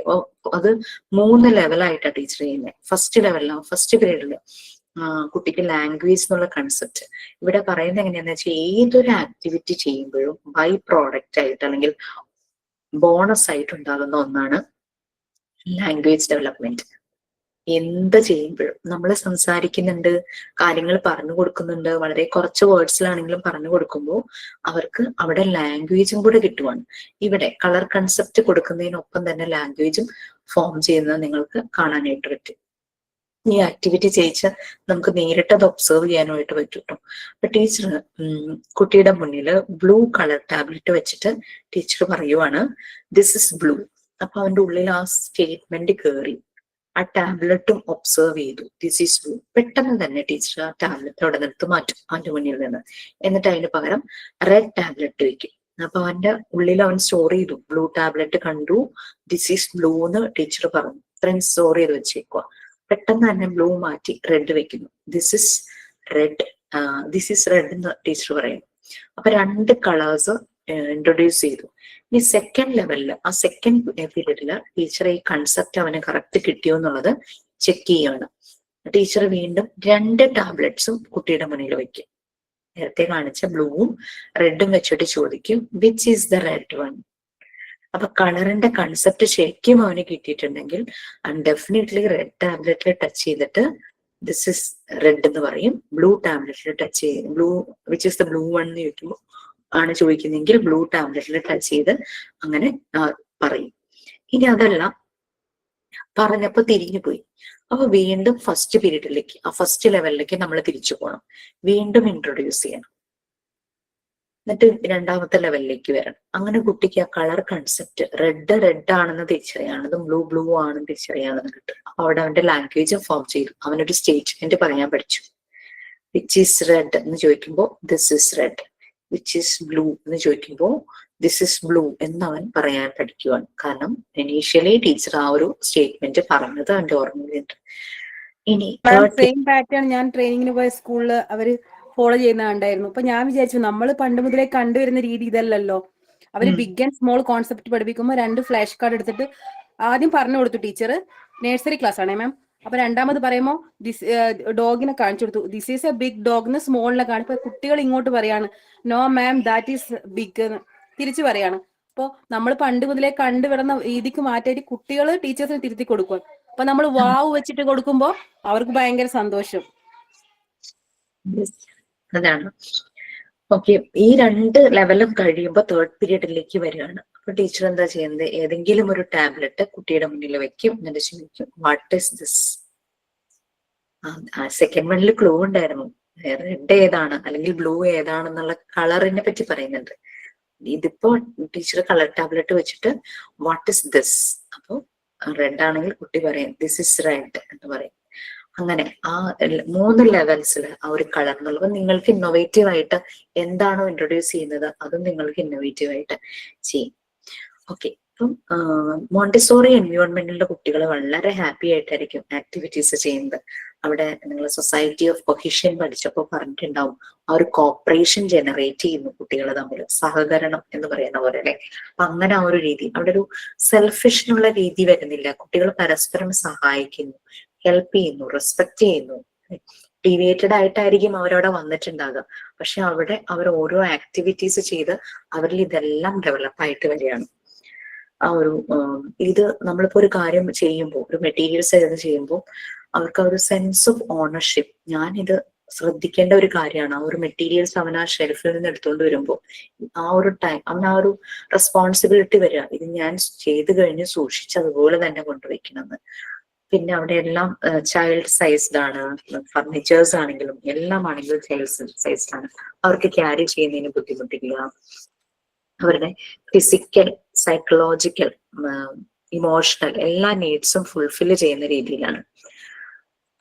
ഇപ്പം അവരൊരു ഓർഡർ, ആ ഒരു ഫുൾ ഡേ അവർക്കൊരു ഓർഡർ അവിടെ ഉണ്ടാകും. ഞാൻ കണ്ടിട്ടുണ്ട്, ഞാൻ ടീച്ചിങ് പ്രാക്ടീസ് ചെയ്തിരുന്ന ഒരു മോണ്ടിസോറി സ്കൂളില് കുട്ടികൾ ഗേറ്റ് കടന്ന് വരുമ്പോ തന്നെ അവിടെ അസിസ്റ്റന്റ്മാർ ആ ഗേറ്റിന്റെ അവിടെ ഉണ്ടാവും. ഭയങ്കര ഹാപ്പി ആയിരിക്കും കുട്ടികൾ അവരെ കാണുമ്പോൾ, അവരെ വിഷ് ചെയ്യുന്നു, ചിലർ അവരെ ഹഗ് ചെയ്യുന്നു, അങ്ങനെയൊക്കെ ചെയ്തിട്ട് എൻവയോൺമെന്റിന്റെ മെയിൻ ഡോറിന്റെ അവിടെ ഞങ്ങൾ ഉണ്ടായിരിക്കും. പിന്നെ ഫെസിലിറ്റേറ്റേഴ്സ് ആണ് അവിടെ നിൽക്കുന്നത്. നമ്മളെ കാണുമ്പോഴും ഇതേപോലെ തന്നെ. എന്നിട്ട് തന്നെ നമ്മളൊന്നും ചെയ്ത് കൊടുക്കരുതെന്ന് സാർ എപ്പോഴും പറയും, പക്ഷെ എന്നാലും നിങ്ങൾ തന്നെ ഈ അവരുടെ ഷൂവും ബാഗും അവിടെ ഒരു ഷെൽഫിൽ വെച്ചിട്ടാണ് എൻവയോൺമെന്റിന്റെ അകത്തേക്ക് കയറുന്നത്. അകത്തേക്ക് ഈ ബാഗ് ഒന്നും എടുക്കില്ല. ഈ ഷൂ ചെരുപ്പ് സാൻഡൽ എന്താന്ന് വെച്ചാൽ അത് ആ ഷെൽഫിൽ വെച്ച്, ബാഗ് എവിടെയാണോ വെക്കേണ്ടത് അത് അവിടെ വെച്ച്, അങ്ങനെ അവരകത്തേക്ക് കയറുന്നു. അത് കഴിഞ്ഞ് ലഞ്ച് ടൈം ആവുമ്പോൾ എല്ലാവരും വന്ന് ബാഗ് എടുത്ത് അതിൽ നിന്ന് ലഞ്ച് ബോക്സ് വിത്ത് അവരുടെ ആ ഒരു ടവലും കൂടി ആയിട്ട് നടന്ന് ലഞ്ച് കഴിക്കുന്ന സ്ഥലത്തേക്ക് തന്നെ പോകും. ഈ ഒരു ടവല് തന്നെ വിരിച്ച് അവരുടെ ലഞ്ച് ബോക്സ് ഓപ്പൺ ചെയ്യും. സാർ പറയും ഓപ്പൺ ചെയ്യാനായിട്ട് ഹെൽപ്പ് ചെയ്യരുതെന്ന് പറയും. ചില കുട്ടികളുടെ അമ്മമാരെ ടൈറ്റ് ആയിട്ട് അടിക്കുന്നവർക്ക് പറ്റാതെ വരുന്നത് മാത്രമാണ് നമ്മൾ ഓപ്പൺ ചെയ്ത് കൊടുക്കുന്നത്. അപ്പൊ അങ്ങനെ ആ രീതിയിൽ കുട്ടികൾ തന്നെ അവര് നമ്മളെ നോക്കുപോലുമില്ല, ചെയ്ത് തരണം എന്നുള്ള രീതിയിൽ അങ്ങനത്തെ ഒരു ഇൻഡിക്കേഷൻ പോലും ആ കുട്ടികളുടെ ഭാഗത്തുനിന്നും ഉണ്ടാവാറില്ല. അതാണ് അവിടുത്തെ ഒരു കാര്യങ്ങൾ എന്ന് പറയുന്നത്. കുട്ടികളുടെ responsibility, feel for each other, ഇതെല്ലാം അവരിൽ വരുന്നു. മോണ്ടിസോറി ഒരു മോറൽ ഹെൽപ്പ് മറ്റുള്ളവരിലേക്ക് അവർ കൊടുക്കുന്നു. അതുപോലെ തന്നെ തിരിച്ചൊരു കോംപ്ലിമെന്ററി ഹെൽപ്പ്. ഇപ്പൊ ഒരു കുട്ടി വേറൊരു കുട്ടി ഹെൽപ്പ് ചെയ്യുന്നു, അപ്പൊ വേറൊരു അവസരത്തിൽ ഈ കുട്ടി തിരിച്ച് അങ്ങനെ പരസ്പരം ഒരു റെസിപ്രോക്കൽ ഹെൽപ്പ് എന്നുള്ള രീതിയിൽ നമ്മളൊരു റിട്ടേൺ ഗിഫ്റ്റ് കിട്ടുക എന്നൊക്കെ പറയില്ലേ. നമ്മളെ ഒരാളെ സഹായിച്ചു കഴിഞ്ഞാൽ തിരിച്ച് നമുക്ക് അയാൾക്ക് പറ്റാവുന്ന സഹായം ചെയ്ത് കൊടുക്കുക എന്നുള്ള രീതി. പിന്നെ ഫ്രീഡം, അവർ ഇന്ററാക്ട് ചെയ്യുന്നതിൽ അവർക്ക് ഫ്രീഡം ഉണ്ട്. മിണ്ടാതിരിക്കുക, അടങ്ങി പോയി ഒരിടത്തിരിക്കുക, അങ്ങനെ രീതിയിലൊന്നും അവിടെ ഇല്ലല്ലോ. ആ ഫ്രീഡത്തിലുള്ള കുട്ടികൾക്ക് അവരുടെ നാച്ചുറൽ ഇൻട്രസ്റ്റ് ഒക്കെ കൂടും. അങ്ങനെ സ്പോണ്ടേനിയസ് ആയിട്ടാണ് അവരുടെ ആ ഒരു ഗ്രോത്തും ഡെവലപ്മെന്റും. ഡിഫറെന്റ് വെർട്ടിക്കൽ ഏജ് ഗ്രൂപ്പിംഗ് ആണല്ലോ. 3 വയസ്സ് തുടങ്ങി 6 വയസ്സ് വരെയുള്ള കുട്ടികളുണ്ടാവും. അപ്പൊ 3 വയസ്സ് വരെയുള്ള ബാച്ച് ആദ്യം വന്നു, അവര് കുറച്ച് സീനിയേഴ്സ് ആയി നെക്സ്റ്റ് ഇയർ ആയപ്പോ. അപ്പൊ അഗെയിൻ അവിടെ ചെറിയ കുട്ടികൾ വരുന്നുണ്ട്. അപ്പൊ ഈ സീനിയർ കുട്ടികൾ ഓൾറെഡി ആ പ്രിപ്പയർഡ് എൻവയോൺമെന്റിലൂടെ പോയി അവര് നോർമലൈസ്ഡ് ആയിട്ടുണ്ട്, അവർക്ക് ഡെവലപ്മെന്റ് ആയി. ചെറിയ കുട്ടികൾ വരുമ്പോൾ ഇവരെ സഹായിക്കാൻ അവർ മുന്നിൽ തന്നെ ഉണ്ടാവും. അപ്പൊ അങ്ങനെ ആ ഒരു രീതിയിൽ അത് ഇപ്പൊ ചെറിയ കുട്ടികൾക്ക് അങ്ങനെ ഒരു ഇത് കിട്ടുമ്പോൾ അവർക്ക് സീനിയർ കുട്ടികളോട് ഇഷ്ടമായിരിക്കും, അവരെ തിരിച്ച് ഹെൽപ്പ് ചെയ്യുന്നു. അങ്ങനെ പരസ്പരം ആ ഒരു ഹാർമോണിയസ് ആയിട്ടുള്ള ഒരു അറ്റ്മോസ്ഫിയർ ആയിരിക്കും ഇവിടെ. നെക്സ്റ്റ് പറയേണ്ട കാര്യമൊന്നുമില്ല, നമ്മൾക്ക് എല്ലാവർക്കും അറിയുന്ന കാര്യമാണ്. ഒരു മോണ്ടിസോറി, ഞാൻ ടീച്ചർ എന്നുള്ളതെല്ലാം ഫെസിലിറ്റേറ്റർ എന്നുള്ളത് ആക്കി ചേഞ്ച് ചെയ്തിട്ടുണ്ട് കേട്ടോ ഈ ടെക്സ്റ്റിൽ. അപ്പൊ ഒരു മോണ്ടിസോറി ഫെസിലിറ്റേറ്റർ എങ്ങനെയായിരിക്കണം എന്നുള്ളതാണ് നെക്സ്റ്റ്. എഡ്യൂക്കേഷൻ എന്ന് പറയുന്നത് ചുമ്മാ ആരൊക്കെയോ എന്തൊക്കെയോ പറയുന്ന വേർഡ്സ് കേട്ടിരിക്കുക എന്നുള്ളതല്ല. നമ്മളും ക്ലാസ്സിൽ അങ്ങനെയല്ലേ, ഇപ്പൊ റേഡിയോ പോലെ പറയുകയല്ല ചെയ്യുന്നത്. നിങ്ങൾ നിങ്ങളുടെ എക്സ്പീരിയൻസ് ഷെയർ ചെയ്യുന്നു, നിങ്ങൾ കണ്ടിട്ടുള്ള കാര്യങ്ങൾ ഷെയർ ചെയ്യുന്നു. അല്ലെങ്കിൽ ശരിയല്ലെങ്കിൽ അത് അങ്ങനെയല്ല മിസ്, ഇങ്ങനെയാണ് അതിന്റെ ശരി എന്ന് പറഞ്ഞത്. അങ്ങനെ നമ്മൾ തമ്മിലൊരു ഡിസ്കഷനും ഒരു ഇന്ററാക്റ്റീവ് സെഷനുമാണ് പോകുന്നത് അല്ലെ. എക്സ്പീരിയൻസസ്, ഒരു ലേണിംഗ് പ്രോസസ്സിലൂടെ നമ്മൾ എല്ലാവരും കടന്നു പോവുക, പരസ്പരം പഠിക്കുന്നു, നമ്മൾ പല കാര്യങ്ങളും ഷെയർ ചെയ്യുന്നു. അതാണ് ശരിക്കും എഡ്യൂക്കേഷൻ വേണ്ടത്. അപ്പൊ ഒരു മോണ്ടിസോറി ഫെസിലിറ്റേറ്റർ അവരും അത് തന്നെയാണ് ചെയ്യുന്നത്. ഈവൻ ദോ അവർ അഡൾട്ട് ആണെങ്കിലും, സാധാരണ അഡൾട്ട് കുട്ടികളോട് ഡോമിനന്റ് ആയിട്ട് പെരുമാറുന്ന പോലെയല്ല ഒരു മോണ്ടിസോറി ഫെസിലിറ്റേറ്റർ പെരുമാറുന്നത്. അവർ കുട്ടികളുടെ ഉള്ളിലുള്ള എന്താ പറയുക ആ ഒരു സ്പാർക്ക് കണ്ടെത്തി അതിനെ ഇഗ്നൈറ്റ് ചെയ്യുന്നു. ആ ലൈറ്റ് ഓഫ് ഈച്ച് ചൈൽഡ് അത് കണ്ടെത്തുന്നു, അങ്ങനെ നർച്ചർ ചെയ്യുന്നു. അതാണ് ഒരു മോണ്ടിസോറി ഫെസിലിറ്റേറ്റർ ചെയ്യേണ്ടതെന്ന് പറയുന്നത്.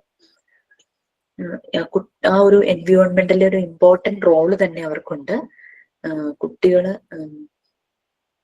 കുട്ടികളും അവരും കൂടെ നല്ല രീതിയിൽ ഒരു സിങ്ക്, ഒരു മേർജ് ചെയ്ത് ആ ഒരു എൻവയോൺമെന്റിലൂടെ പോകണം. ആ ഒരു സെറ്റിങ്സ് എന്ന് പറഞ്ഞു കഴിഞ്ഞാൽ വളരെ ഡൈനാമിക് ആണ്, ഭയങ്കര ആക്റ്റീവായിട്ട് പോകുന്നതാണ്. അവിടെ കണ്ടിന്യൂസ് പ്രോസസ് ഓഫ് ഡെവലപ്മെന്റ് രണ്ടുപേരുടെയും നടക്കും, ഈ ഫെസിലിറ്റേറ്ററിന്റെയും നടക്കും, കുട്ടിയുടെയും നടക്കും. നമ്മൾക്കും പല പല ക്വാളിറ്റീസ് ഡെവലപ്പ് ചെയ്തു വരും ഈ കുട്ടികളുമായിട്ട് ഇന്ററാക്ട് ചെയ്യുമ്പോൾ. അപ്പൊ എഡ്യൂക്കേഷൻ എന്നുള്ളത് പ്രോപ്പറായിട്ട് ആ ഒരു മോണ്ടിസോറി ഫെസിലിറ്റേറ്റർ അവിടെ നടത്തും എന്നുള്ളതാണ്. നെക്സ്റ്റ് ക്വാളിറ്റീസ്, അവരുടെ ഒരു ക്വാളിറ്റീസ് എന്ന് പറയുന്നത്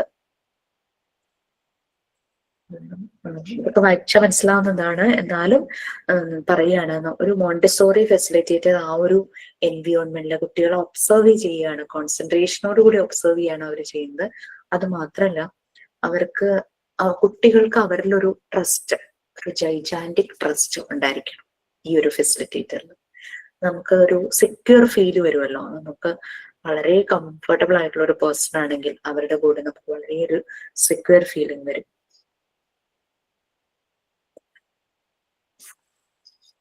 അത് അങ്ങനെ വരുമ്പോൾ കുട്ടി ആ ഒരു ഫെസിലിറ്റേറ്റർ ചെയ്യുന്ന കാര്യങ്ങൾ ഫോളോ ചെയ്യും, അവരെ റോൾ മോഡൽ ആക്കാനായിട്ട് നോക്കും. അവരെങ്ങനെയാണോ സംസാരിക്കുന്നത് അതുപോലെ സോഫ്റ്റ് ആയിട്ട്, അവരെങ്ങനെയാണോ മെറ്റീരിയൽസ് ടേക്ക് കെയർ ചെയ്യുന്നത്, കുട്ടി അതെല്ലാം ഫോളോ ചെയ്യുന്നു. നമ്മൾ സ്ട്രിക്റ്റ് ആയിട്ട് ഇങ്ങനെ ഇത് എടുക്കാൻ പാടുള്ളൂ, ഇങ്ങനെ ഇത് പിടിക്കാൻ പാടുള്ളൂ എന്നൊന്നും പറയേണ്ട വരില്ല. നമ്മളുടെ ആക്ഷൻസ് തന്നെ കുട്ടികൾ ഫോളോ ചെയ്യാനായിട്ട് തുടങ്ങും. പിന്നെ ഫെസിലിറ്റേറ്റർ ഒരു ഗ്രോയിങ് പേഴ്സൺ ആയിരിക്കണം, അപ്ഗ്രേഡ് ചെയ്തുകൊണ്ടിരിക്കണം അല്ലെ. പുതിയ പുതിയ കാര്യങ്ങളെ കുറിച്ചും എല്ലാം അവർ അപ്ഗ്രേഡ് ചെയ്തുകൊണ്ടിരിക്കണം. അവർക്ക് വളരെ പ്രാഗ്മാറ്റിക് നോളജ് എന്ന് പറഞ്ഞാൽ പ്രാക്ടിക്കൽ നോളജ് ഉണ്ടായിരിക്കണം പല കാര്യങ്ങളെ കുറിച്ചും.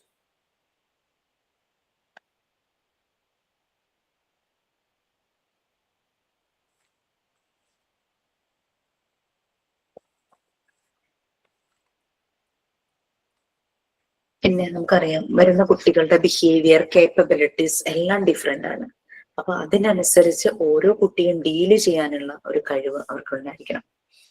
പിന്നെ നമ്മളുടെ സെൽഫ് നോളജ് ആണ് ഫസ്റ്റ് സ്റ്റെപ്പ് ഡെവലപ്പ് ചെയ്യുന്നതിന് ഒരു മോണ്ടിസോറി ഫെസിലിറ്റേറ്റർ. നമ്മൾ ഗ്രൂം ചെയ്തുകൊണ്ടിരിക്കണം, നമ്മൾ നമ്മളെ എപ്പോഴും പ്രിപ്പയർ ചെയ്തുകൊണ്ടിരിക്കണം. ഓക്കെ, സാധാരണ അഡൽട്സ് കുട്ടികളോട് കാണിക്കുന്ന രീതിയിൽ ഒരിക്കലും മോണ്ടിസോറി ഫെസിലിറ്റേറ്റർ ആ ഒരു കുഞ്ഞുങ്ങളോട്, സാധാരണ അഡൽട്ട് എന്ന് പറഞ്ഞ ഒരു വീട്ടിന്റെ 1, 2, 3 കുട്ടികളാണെങ്കിൽ പാരന്റ്സിന്റെ ചില സമയത്തുള്ള ചിലപ്പോ അവര് കുട്ടികളോട് ചെയ്യുന്ന രീതികൾ പല രീതിയിലും വ്യത്യാസം ഉണ്ടാവുമായിരിക്കും. പക്ഷെ ഒരു മോണ്ടിസോറി ഫെസിലിറ്റേറ്റർ എന്ന് പറഞ്ഞു കഴിഞ്ഞാൽ 1, 2, 3 അല്ല, ചിലപ്പോൾ അതിൽ കൂടുതൽ കുട്ടികൾ വരും. ഓരോരുത്തരും യുണീക്ക് ആണ്. അവരുടെ ബിഹേവിയർ, അവരുടെ പൊട്ടൻഷ്യൽ കേപ്പബിലിറ്റീസ് മനസ്സിലാക്കിയിട്ട് വേണം അവരെ ഡീൽ ചെയ്യാനായിട്ട്. അപ്പൊ അതിന് അവർക്ക് പറ്റണം. പിന്നെ എന്താ ഇതിനകത്ത് ഇപ്പം സാധാരണ അഡൽട്സ് കാണിക്കുന്നതും ഒരു മോണ്ടിസോറി ഫെസിലിറ്റേറ്റർ അതെങ്ങനെ ഡീൽ ചെയ്യണം അങ്ങനെയുള്ള കാര്യങ്ങളൊക്കെയാണ് കൂടുതൽ പറയുന്നത്. സാധാരണ അഡൽട്സ് ഒരു ഡോമിനന്റ് ആറ്റിറ്റ്യൂഡ് കാണിക്കും. മോണ്ടിസോറി ഫെസിലിറ്റേറ്റർ അങ്ങനെയല്ല ചെയ്യേണ്ടത്. അത് ഒരു നമ്മൾ പാസീവ് ആയിരിക്കണം. അവിടെ ആക്റ്റീവ് ആയിട്ടുള്ള പേഴ്സൺ എന്ന് പറയുന്നത് കുട്ടികളായിരിക്കണം. ആ രീതിയിൽ വേണം നമ്മളുടെ ആ ഒരു എൻവയോൺമെന്റിൽ ആ ഒരു ഡെവലപ്മെന്റ്, അത് കുട്ടികളുടെ ഡെവലപ്മെന്റ് നമ്മൾ ചെയ്യേണ്ടത്. പിന്നെ കുട്ടികളോട് വളരെയധികം ഹംബിൾനെസ്, അതുപോലെ തന്നെ അവർക്ക് സ്നേഹം, അല്ലേ, to love and to be loved, അത് അവരുടെ റൈറ്റ്സ് തന്നെയാണ്. അവരെ വളരെ സ്നേഹത്തോടു കൂടിയും കമ്പാഷനോട് കൂടിയും നമ്മൾ നോക്കണം. അതായത് സെക്കൻഡ് പ്ലേസ് ആണ് അഡൽട്ട്. ഈവൻ മോണ്ടിസോറി ഫെസിലിറ്റേറ്ററും അഡൽട്ട് ആണ്. സോ അഡൽട്ടിന് അവിടെ സെക്കൻഡ് പ്ലേസ് ആണ്. പാസീവ് ആണ് അഡൽട്ട്. ഫസ്റ്റ് പ്ലേസ്, അതായത് കിങ് ഓഫ് ദ പ്ലേസ് എന്ന് പറയുന്നത് കുട്ടികളാണ്. നമ്മളവിടെ സെക്കൻഡറി ആണ്, സെക്കൻഡ് പ്ലേസ് ആണ് നമുക്ക്. കുട്ടികളെ മനസ്സിലാക്കണം, അവരെ ഫോളോ ചെയ്യണം. മോണ്ടിസോറി ഫെസിലിറ്റേറ്റർക്ക് അതിനുള്ളൊരു എബിലിറ്റി ഉണ്ടാവണം. സാധാരണ ടീച്ചേഴ്സ് ഒക്കെ എപ്പോഴും ഇങ്ങനെ ഡോമിനന്റ് ആയിട്ട് പെരുമാറുന്ന ഒരു ടെൻഡൻസി വരാറുണ്ട്. ഈ ട്രഡീഷണൽ സ്കൂളുകളിൽ ചില ടീച്ചർമാര് നമുക്ക് അല്ലാതെ കാണാനായിട്ട് പറ്റും, ഇല്ലാന്നില്ല. മറ്റേത് ടീച്ചർ പറയുന്ന കുട്ടികൾ കേൾക്കുന്നു, ആ ഒരു രീതിയാണ്. ഇവിടെ അങ്ങനെയല്ല, നമ്മൾ കുട്ടികളെ ഫോളോ ചെയ്യണം, അവരുടെ രീതികൾ മനസ്സിലാക്കണം. അപ്പൊ അങ്ങനെ നമ്മൾ ഇംപ്രൂവ് ചെയ്യണം. അവരെ ഒബ്സർവ് ചെയ്യുന്ന ആ ഒരു എബിലിറ്റി നമ്മൾ ബിൽഡ് ചെയ്തെടുക്കണം.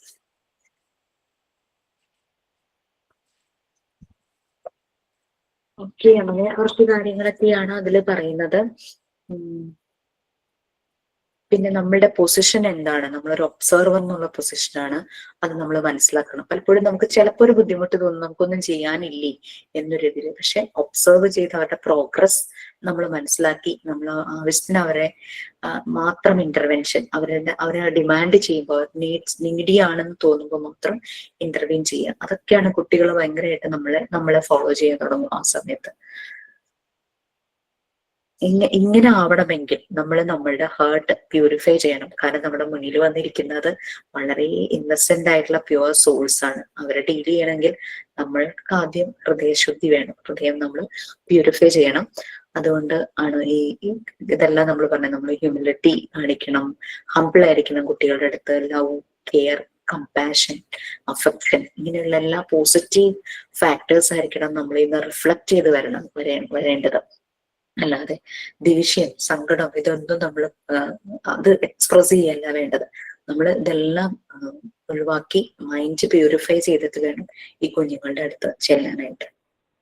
മാം, അത് എനിക്ക് ഇപ്പം എന്തുകൊണ്ടോ എനിക്കത് കുറച്ചൊക്കെ പറ്റുന്നുണ്ട്. അതെന്ന് വെച്ചാൽ ദിവസവും ഹസ്ബൻഡ് ഈ മുട്ട കൊണ്ടുവരുമ്പം ചെറിയ മോന് അത് കാണുമ്പോൾ ഭയങ്കര ആഗ്രഹം, അതെടുക്കുക, ഒന്ന് പിടിക്കുക. പക്ഷെ ഞാൻ കൊടുക്കില്ല. കാരണം കൊടുക്കില്ല എന്നല്ല, മുട്ട അവർ പിടിച്ചാൽ എന്താ അവസ്ഥ നമുക്കറിയാമല്ലോ. അപ്പം ഇന്ന് ഞാൻ 2 ഓംലെറ്റ് അടിക്കാൻ വേണ്ടിയിട്ട് അത് 2 എടുത്ത് വെച്ച് ഇപ്പുറത്തേക്ക് ഉള്ളിലേക്ക് എടുക്കാൻ വേണ്ടി തിരിഞ്ഞപ്പോഴേക്കും രണ്ടും 2 കയ്യിലായി പിടിച്ചു. അപ്പൊ ഞാൻ പറഞ്ഞു, മോനത് പൊട്ടുന്നു. അപ്പൊ എന്നോട് പറഞ്ഞില്ല. അപ്പൊ ഞാൻ പറഞ്ഞു ഓക്കെ, എനിക്ക് പേഷ്യൻസ് ഉണ്ടെന്ന് എനിക്ക് അപ്പം മനസ്സിലായി. ഞാൻ പറഞ്ഞു ആയിക്കോട്ടെ, നീ പിടിച്ചോ. അത് 2 കൈയും പിടിച്ച് ഒറ്റ അടിയാൻ കൊടുത്തു. അത് പൊട്ടി. അവന്റെ കൈ കൂടിയൊക്കെ അതൊരു ബ്ലൂ സാധനല്ലേ, കൂടി എല്ലാം പോയി, മേത്തും അത്യാവശ്യമായി. അപ്പൊ എന്നോട് പറഞ്ഞു പൊട്ടും. അപ്പൊ ഞാൻ പറഞ്ഞു പൊട്ടും. എന്നിട്ട് നല്ല പോയി കഴുകിച്ച് ഡ്രസ്സെല്ലാം മാറ്റിയിട്ട് ഞാൻ 2 മുട്ടയെടുത്ത് കാണിച്ചു കൊടുത്തു. വേണ്ട, അത് പൊട്ടും. സംഭവം എനിക്ക് വിചാരിച്ചത് കുറച്ച് കാലം മുന്നേ എനിക്ക് കൊടുത്താൽ മതിയായിരുന്നു. എന്നാൽ ഈ മുട്ടേന്റെ മുകളിൽ പ്രശ്നം കുറെ കാലമായിട്ട് മുന്നേ തീരായിരുന്നാണ്. പക്ഷെ ഞാനത് പിടിച്ചു വെച്ച് ഇന്ന് എനിക്ക് മനസ്സിലായി, പേഷ്യൻസ് ആണ് വേണ്ടത്. നമ്മൾ 2 മുട്ട പോയാലെന്താ സംഭവം, എനിക്ക് കാര്യം മനസ്സിലായി. കുട്ടി റീജിയെ പിന്നെ ഫോളോ ചെയ്തു. അമ്മ പറഞ്ഞത് ശരിയാണ്, so I have to do like this എന്ന് അവന് മനസ്സിലായി. Okay, very good. ഓക്കെ, അപ്പൊ എന്തായാലും നാളത്തെ ക്ലാസ്സും കൂടെ ഞാനായിരിക്കും കേട്ടോ. നാളെ 10:30 ഞാനായിരിക്കും. അതോടുകൂടി നമ്മുടെ ഈ പോർഷൻ തീരും. നെക്സ്റ്റ്, പലപ്പോഴും കുട്ടികൾ നമ്മൾ ഈ പറയുന്ന പോലെ നോർമലൈസ്ഡ് തന്നെ ആവണം എന്നില്ല അല്ലെ. അവരിൽ ഡിസോർഡർ ഉണ്ടാകും. ഇപ്പൊ ഇന്ന് നല്ല മൂഡിൽ വന്നു, നാളെ അവർ ക്ലാസ്സിൽ വരുമ്പോൾ ഭയങ്കര വാശി, അഗ്രസീവ്നെസ് ഒക്കെ കാണിക്കുക. അത് ക്വൈറ്റ് നാച്ചുറൽ, അത് വരാറുണ്ട്. അപ്പൊ അത് നമ്മൾ എങ്ങനെ നമ്മൾ അത് മാനേജ് ചെയ്യുന്നു, അതാണ് നെക്സ്റ്റ് വരുന്നത് കോൺടാക്ട് ഒബീഡിയൻസ് എന്നുള്ള രീതിയിൽ. കുട്ടി വൈൽഡ് ആയിട്ടുള്ള കയോട്ടിക് ആക്ഷൻസ് എന്ന് പറയുന്നത് എന്തെങ്കിലും വൈൽഡ് ആയിട്ട് വയലൻസ് പോലെ രീതിയിലുള്ള ആക്ഷൻസ് കാണിക്കുന്നു വിചാരിക്കാം. പിന്നെ ആ ഒരു ഏതെങ്കിലും ഒരു വർക്ക് ചെയ്യുന്ന സമയത്തോ അതിനു മുമ്പോ അതിന് ശേഷവുമാണോ ഇങ്ങനത്തെ ചേഞ്ച് നമ്മൾ ഒബ്സർവ് ചെയ്യേണ്ട കാര്യങ്ങളാണ് കേട്ടോ, ഇങ്ങനെ ചേഞ്ച് ഓഫ് ബിഹേവിയർ നടക്കുന്നത്. അത് നമ്മൾ നോട്ട് ചെയ്യാം. ഏതെങ്കിലും ഒരു ആക്ഷൻസ് അല്ലെങ്കിൽ എന്തെങ്കിലും ഒരു കാര്യങ്ങൾ ചെയ്യുമ്പോൾ പെട്ടെന്ന് കൂവുന്നു, അലറി വിളിക്കുന്നു, കരയുന്നു, അങ്ങനെയൊക്കെ കാണുവാണെങ്കിൽ അതൊക്കെ നോട്ട് ചെയ്ത് വെക്കണം എന്നാണ് പറയുന്നത്. പിന്നെ ഈ ഡെമോൺസ്ട്രേഷൻ നമ്മൾ കൊടുക്കുമ്പോൾ ഓരോ ആക്ടിവിറ്റി അല്ലെങ്കിൽ ഓരോ ആക്ഷൻസ് ചെയ്യുമ്പോൾ കുട്ടിയുടെ ഭാഗത്തു നിന്നുള്ള എക്സ്പ്രഷൻസ്, അത് ക്യൂരിയോസിറ്റി ആണോ അല്ലെങ്കിൽ ഇതുപോലെ ചിലരിങ്ങനെ ചില ആക്ടിവിറ്റീസ് ഒക്കെ കംപ്ലീറ്റ് ചെയ്ത് കഴിയുമ്പോൾ ചില കുട്ടികൾ സന്തോഷം കൊണ്ട് കൂകി വിളിക്കും. ഇതെല്ലാം നമുക്ക് നോട്ട് ചെയ്യാം, അവരെങ്ങനെയാണ് അത് റെസ്പോണ്ട് ചെയ്യുന്നത് എന്നുള്ള കാര്യങ്ങൾ. ഇതെല്ലാം ഇവരുടെ ഡെവലപ്മെന്റ് എങ്ങനെയാണ്, അതിന്റെ പ്രോഗ്രസ് മനസ്സിലാക്കാനായിട്ട് നമ്മളെ ഹെൽപ്പ് ചെയ്യും. എന്തെങ്കിലും ഡിസോർഡർ ആക്ഷൻസ് കുട്ടിയുടെ ഭാഗത്ത് ഉണ്ടോ എന്നുള്ളത് നമ്മൾ ഒബ്സർവ് ചെയ്യുകയാണ്. ഇതിനകത്ത് ചെറിയ രീതിയിൽ ഒരു എക്സാമ്പിൾ പോലെ പറഞ്ഞിട്ടുണ്ടെന്നേ ഉള്ളൂ. നമ്മൾ ഏതെങ്കിലും ഒരു കുട്ടിയെ ഒബ്സർവ് ചെയ്യുമ്പോൾ ഇപ്പൊ എന്തെങ്കിലും ഒരു കാര്യത്തിന് ഇപ്പൊ റീജൻ മുട്ടയുടെ കാര്യം പറഞ്ഞ പോലെ, അപ്പൊ അത് എക്സ്പീരിയൻസ് ചെയ്ത് കഴിഞ്ഞപ്പോൾ ആളങ്ങ് സബ്മിസീവായി. യെസ്, ഇത് ഇങ്ങനെയാണ്, ഇങ്ങനെ പ്രശ്നം ഉണ്ടെന്ന് മനസ്സിലായി. അതുപോലെ തന്നെയാണ് കുട്ടികൾ എന്തെങ്കിലും വൈൽഡ് ആക്ഷൻസ്, ഇച്ചിരി വയലൻസ്, ഇത്തിരി വാശി അങ്ങനെയൊക്കെ കാണിക്കുമ്പോൾ നമ്മൾ ഏതെങ്കിലും ഒരു ആക്ടിവിറ്റി അവർക്ക് പ്രൊവൈഡ് ചെയ്യുമ്പോൾ ത്രൂ ഔട്ട് ആക്ടിവിറ്റി അവരുടെ റെസ്പോൺസ് എന്താണെന്ന് നമുക്ക് നോക്കി നമ്മൾ നോട്ട് ചെയ്ത് വെക്കാം. ഇങ്ങനെയൊക്കെ കുട്ടികളുടെ ഡിസോർഡർ എന്തെങ്കിലും ഉണ്ടോ എന്നൊക്കെ മനസ്സിലാക്കി ആ ഡിസോർഡർ എലിമിനേറ്റ് ചെയ്യാൻ നമ്മൾക്ക് ഫർദർ എന്ത് ചെയ്യാൻ പറ്റും എന്നുള്ളത് നമുക്ക് മനസ്സിലാക്കാനായിട്ട് ഈ ഒരു ഒബ്സർവേഷൻ സഹായിക്കും. പിന്നെ അതുപോലെ തന്നെ കുട്ടികൾ എന്തെങ്കിലും ഒരു ആക്ടിവിറ്റീസ് ചെയ്യുമ്പോൾ ചില കുട്ടികൾ ആരെങ്കിലും വിളിക്കുവാണെങ്കിൽ പെട്ടെന്ന് റെസ്പോണ്ട് ചെയ്യും, അങ്ങോട്ട് പോകും. ചില കുട്ടികൾ ജസ്റ്റ് ഒന്ന് അക്നോളജ് ചെയ്തിട്ട് അവർ ബാക്ക് ടു വർക്ക് അങ്ങനെയും ചെയ്യുന്നവരുണ്ട്. അപ്പൊ അതെല്ലാം ഇവരുടെ ഡെവലപ്മെന്റ് സ്റ്റേജസിന് വിളിയായിട്ട് ഭാഗത്തേക്ക് ഓടിപ്പോയി പകുതി വഴിക്ക് ആക്ടിവിറ്റി ഇടുക എന്ന് പറഞ്ഞു കഴിഞ്ഞാൽ അവർ ഡീവിയേറ്റഡ് ആണ്. അവരെ തിരിച്ച് നമുക്ക് നോർമലൈസേഷനിലേക്ക് കൊണ്ടുവരണം. കാരണം അവരെ പ്രൊഡക്റ്റീവ് ആക്കണം. അവർ ചെയ്തുകൊണ്ടിരുന്ന കാര്യം അവർക്ക് കംപ്ലീറ്റ് ചെയ്യണം, അത് ഫുൾഫിൽ ചെയ്യണം. അപ്പൊ അത് വേറൊരാള് ചിലപ്പോൾ കേട്ടിട്ടേ ഉണ്ടാവില്ല, അത്ര കോൺസെൻട്രേഷനിലായിരിക്കും, കാരണം അത്ര ഇൻട്രസ്റ്റ് ഉള്ളതുകൊണ്ട്. ചില കുട്ടികൾ കേൾക്കും, അവരൊന്ന് അക്നോളജ് ചെയ്യും, ബാക്ക് ടു വർക്ക്. ചിലർ അവിടെ നിന്ന് എണീറ്റ് പോകും ഉപേക്ഷിച്ചിട്ട്. ഇതൊക്കെ വെച്ചിട്ട് നമുക്ക് കുട്ടികളുടെ രീതികൾ നോർമലൈസ്ഡ് ആണോ ഡീവിയേറ്റഡ് ആണോ, എത്രത്തോളം ഡീവിയേഷൻ ഉണ്ട്, അങ്ങനെയൊക്കെ മനസ്സിലാക്കി നമുക്ക് കാര്യങ്ങൾ ചെയ്യാനായിട്ട് പറ്റും. ഓക്കെ, ഇപ്പം നെക്സ്റ്റ് ഈ ഒരു കോണ്ടാക്ട് ഒബീഡിയൻസ് നമ്മൾ നെക്സ്റ്റ് ക്ലാസ്സിൽ ഒന്നുകൂടെ പറയും. ഇത് ഒരു റെസ്പോൺസ് പോലെ കൊടുത്തിരിക്കുന്നതേ ഉള്ളൂ. നമ്മളൊരു കുട്ടിയെ വാച്ച് ചെയ്യുമ്പോൾ നമുക്ക് ചിലപ്പോൾ കുറച്ചുകൂടെ ഡിഫറെന്റ് ആയിട്ടുള്ള അനുഭവമായിരിക്കാം ഉണ്ടാകുന്നത്. അപ്പം ഡിപ്പെൻസ്, ഓരോ കുട്ടിക്കും അനുസരിച്ച് ഇതിന് മാറ്റങ്ങൾ ഉണ്ടാകും. അപ്പോ എന്ത് ആക്ടിവിറ്റി കൊടുക്കണം, ആ വർക്ക് കുറച്ച് കൂടുതൽ കൊടുക്കണോ, അല്ലെങ്കിൽ കുട്ടിയുടെ കോണ്ടാക്റ്റിൽ എന്തെങ്കിലും മാറ്റം ഉണ്ടോ ആ ആക്ടിവിറ്റി കൊടുക്കുമ്പോൾ, അങ്ങനെയൊക്കെ കുറെ നമ്മൾ ഒബ്സർവ് ചെയ്യേണ്ട കാര്യങ്ങളാണ്. പിന്നെ ഇനി നമുക്ക് പറയാനുള്ളത് റോൾ ഓഫ് മോണ്ടിസോറി ടീച്ചർ, ഒരു മോണ്ടിസോറി ഫെസിലിറ്റേറ്ററുടെ റോൾ എന്താണെന്നുള്ളതാണ്. പിന്നെ അതുപോലെ തന്നെ developing the point of contact, അങ്ങനത്തെ കുറച്ച് കാര്യങ്ങളാണ് ഇനി നമുക്ക് പറയാനുള്ളത്. എനിക്ക് തോന്നുന്നു നാളെ കൊണ്ട് ഈ ലെസൺ നമുക്ക് തീരും. നാളെ രാവിലെ തന്നെ ഈ ലെസൺ ഉൾപ്പെടെയുള്ളതിന്റെ മോക്ക് ടെസ്റ്റ് നിങ്ങൾക്ക് പ്രൊവൈഡ് ചെയ്യും കേട്ടോ. ഓഫീസ് ഒന്ന് ഓപ്പൺ ആയി ഉച്ചയ്ക്ക് മുമ്പ് തന്നെ അതിന്റെ മോക്ക് ടെസ്റ്റുകൾ നിങ്ങൾക്ക് പ്രൊവൈഡ് ചെയ്തിട്ടുണ്ടാകും. ക്വസ്റ്റ്യൻ പേപ്പർ ഞാൻ പ്രിപ്പയർ ചെയ്തിട്ടില്ല, മോസ്റ്റ് പ്രോബബ്ലി ഇന്നായിരിക്കും. എനിക്ക് ഒരു 10 ക്വസ്റ്റ്യനേ ഉള്ളൂ ഈ ഒരു പാർട്ടിയിൽ. 10 question from unit 3, 4 and 7, 10. Okay, so do well. നാളെ നമുക്ക് വീണ്ടും കാണാം. മാം ഒരു സംശയം ചോദിച്ചോട്ടെ? ഈ മോണ്ടിസോറി മെത്തേഡിൽ മൊത്തം ഒരേ കാര്യം തന്നെയല്ലേ പറഞ്ഞു വന്നോണ്ടിരിക്കുന്നേ എന്ന് എനിക്ക് തോന്നുന്നു. അപ്പൊ ഞാൻ ചോദിച്ചോട്ടെ, അപ്പൊ നമ്മളത് എങ്ങനെയാണ് ക്വസ്റ്റ്യൻ കാണുമ്പം ഐഡന്റിഫൈ? എല്ലായിടത്തും ഫ്രീ ചോയ്സും അല്ലെ ഫ്രീഡം ഓഫ് ചോയ്സ് ഒക്കെ വരുന്നുണ്ടല്ലോ. ഉം. പിന്നെ അതുപോലെ കമ്മ്യൂണിക്കേഷന്റെ കാര്യത്തിൽ വരുന്നുണ്ട്, ആദ്യം റീഡ് ചെയ്തിട്ടാ പിന്നെ റൈറ്റ് വരുന്നതെന്ന്. പക്ഷെ മോണ്ടിസറി പറയുന്നുണ്ട്, ഒബ്സർവ് ചെയ്തിട്ട് വരുന്നുണ്ട്, റൈറ്റ് ചെയ്തിട്ടാണ് റീഡ് വരുന്നതെന്ന്. അപ്പൊ ഞാൻ ചോദിക്കുന്ന ക്വസ്റ്റ്യൻ എങ്ങനെയായിരിക്കും ഐഡന്റിഫൈ ചെയ്യുക? റീഡ് ചെയ്തിട്ട് നമ്മൾ ആദ്യം, കുട്ടികൾ ആദ്യം വരെയാണ് അല്ലേ? അതെ മാം. എല്ലായ്പ്പോഴും റൈറ്റ് ചെയ്തിട്ടല്ലേ മാം റീഡ് ചെയ്യാ? അതെ. കമ്മ്യൂണിക്കേഷനില് തിരിച്ചല്ലേ വന്നിരിക്കുന്നത്? ഏതാണ് ഈ കമ്മ്യൂണിക്കേഷൻ? പാർട്ട് 4 കമ്മ്യൂണിക്കേഷൻ ആണോ പറയുന്നത്? അതെ അതെ അതെ മാം. ഡിഫറെന്റ്. അല്ലേ, അയ്യോ ഇനി ഞാൻ വായിച്ചതിന്റെ തെറ്റാണോന്ന് അറിയില്ല. കമ്മ്യൂണിക്കേഷൻ എവിടെയാ റീഡിങ് റൈറ്റിംഗ് വരുന്നേ? അതാണ് ഞാൻ ചോദിക്കുന്നത്. ആക്ച്വലി കുട്ടികൾ ആദ്യം വരെയാണ്. അവര് ആ വരച്ചു എന്നാണ് പറയുന്നത്. ആ എഴുതാൻ പഠിച്ചാലും അവര് പറയുന്നത് ഞാൻ ആ വരച്ചു, അല്ലെങ്കിൽ എ വരച്ചു, ബി വരച്ചു. അവിടെ ശരിക്കും ഡ്രോയിങ് എന്നുള്ള കൺസെപ്റ്റ് ആണ് ഈ കുഞ്ഞുങ്ങൾക്ക് വരുന്നത്. നമ്മുടെ 4th റെക്കോർഡിന്റെ ആക്ടിവിറ്റി റെക്കോർഡ് ഉണ്ടല്ലോ, അത് പറഞ്ഞപ്പോ നമ്മൾ ഇത് തന്നെയല്ലായിരുന്നു പറഞ്ഞേ.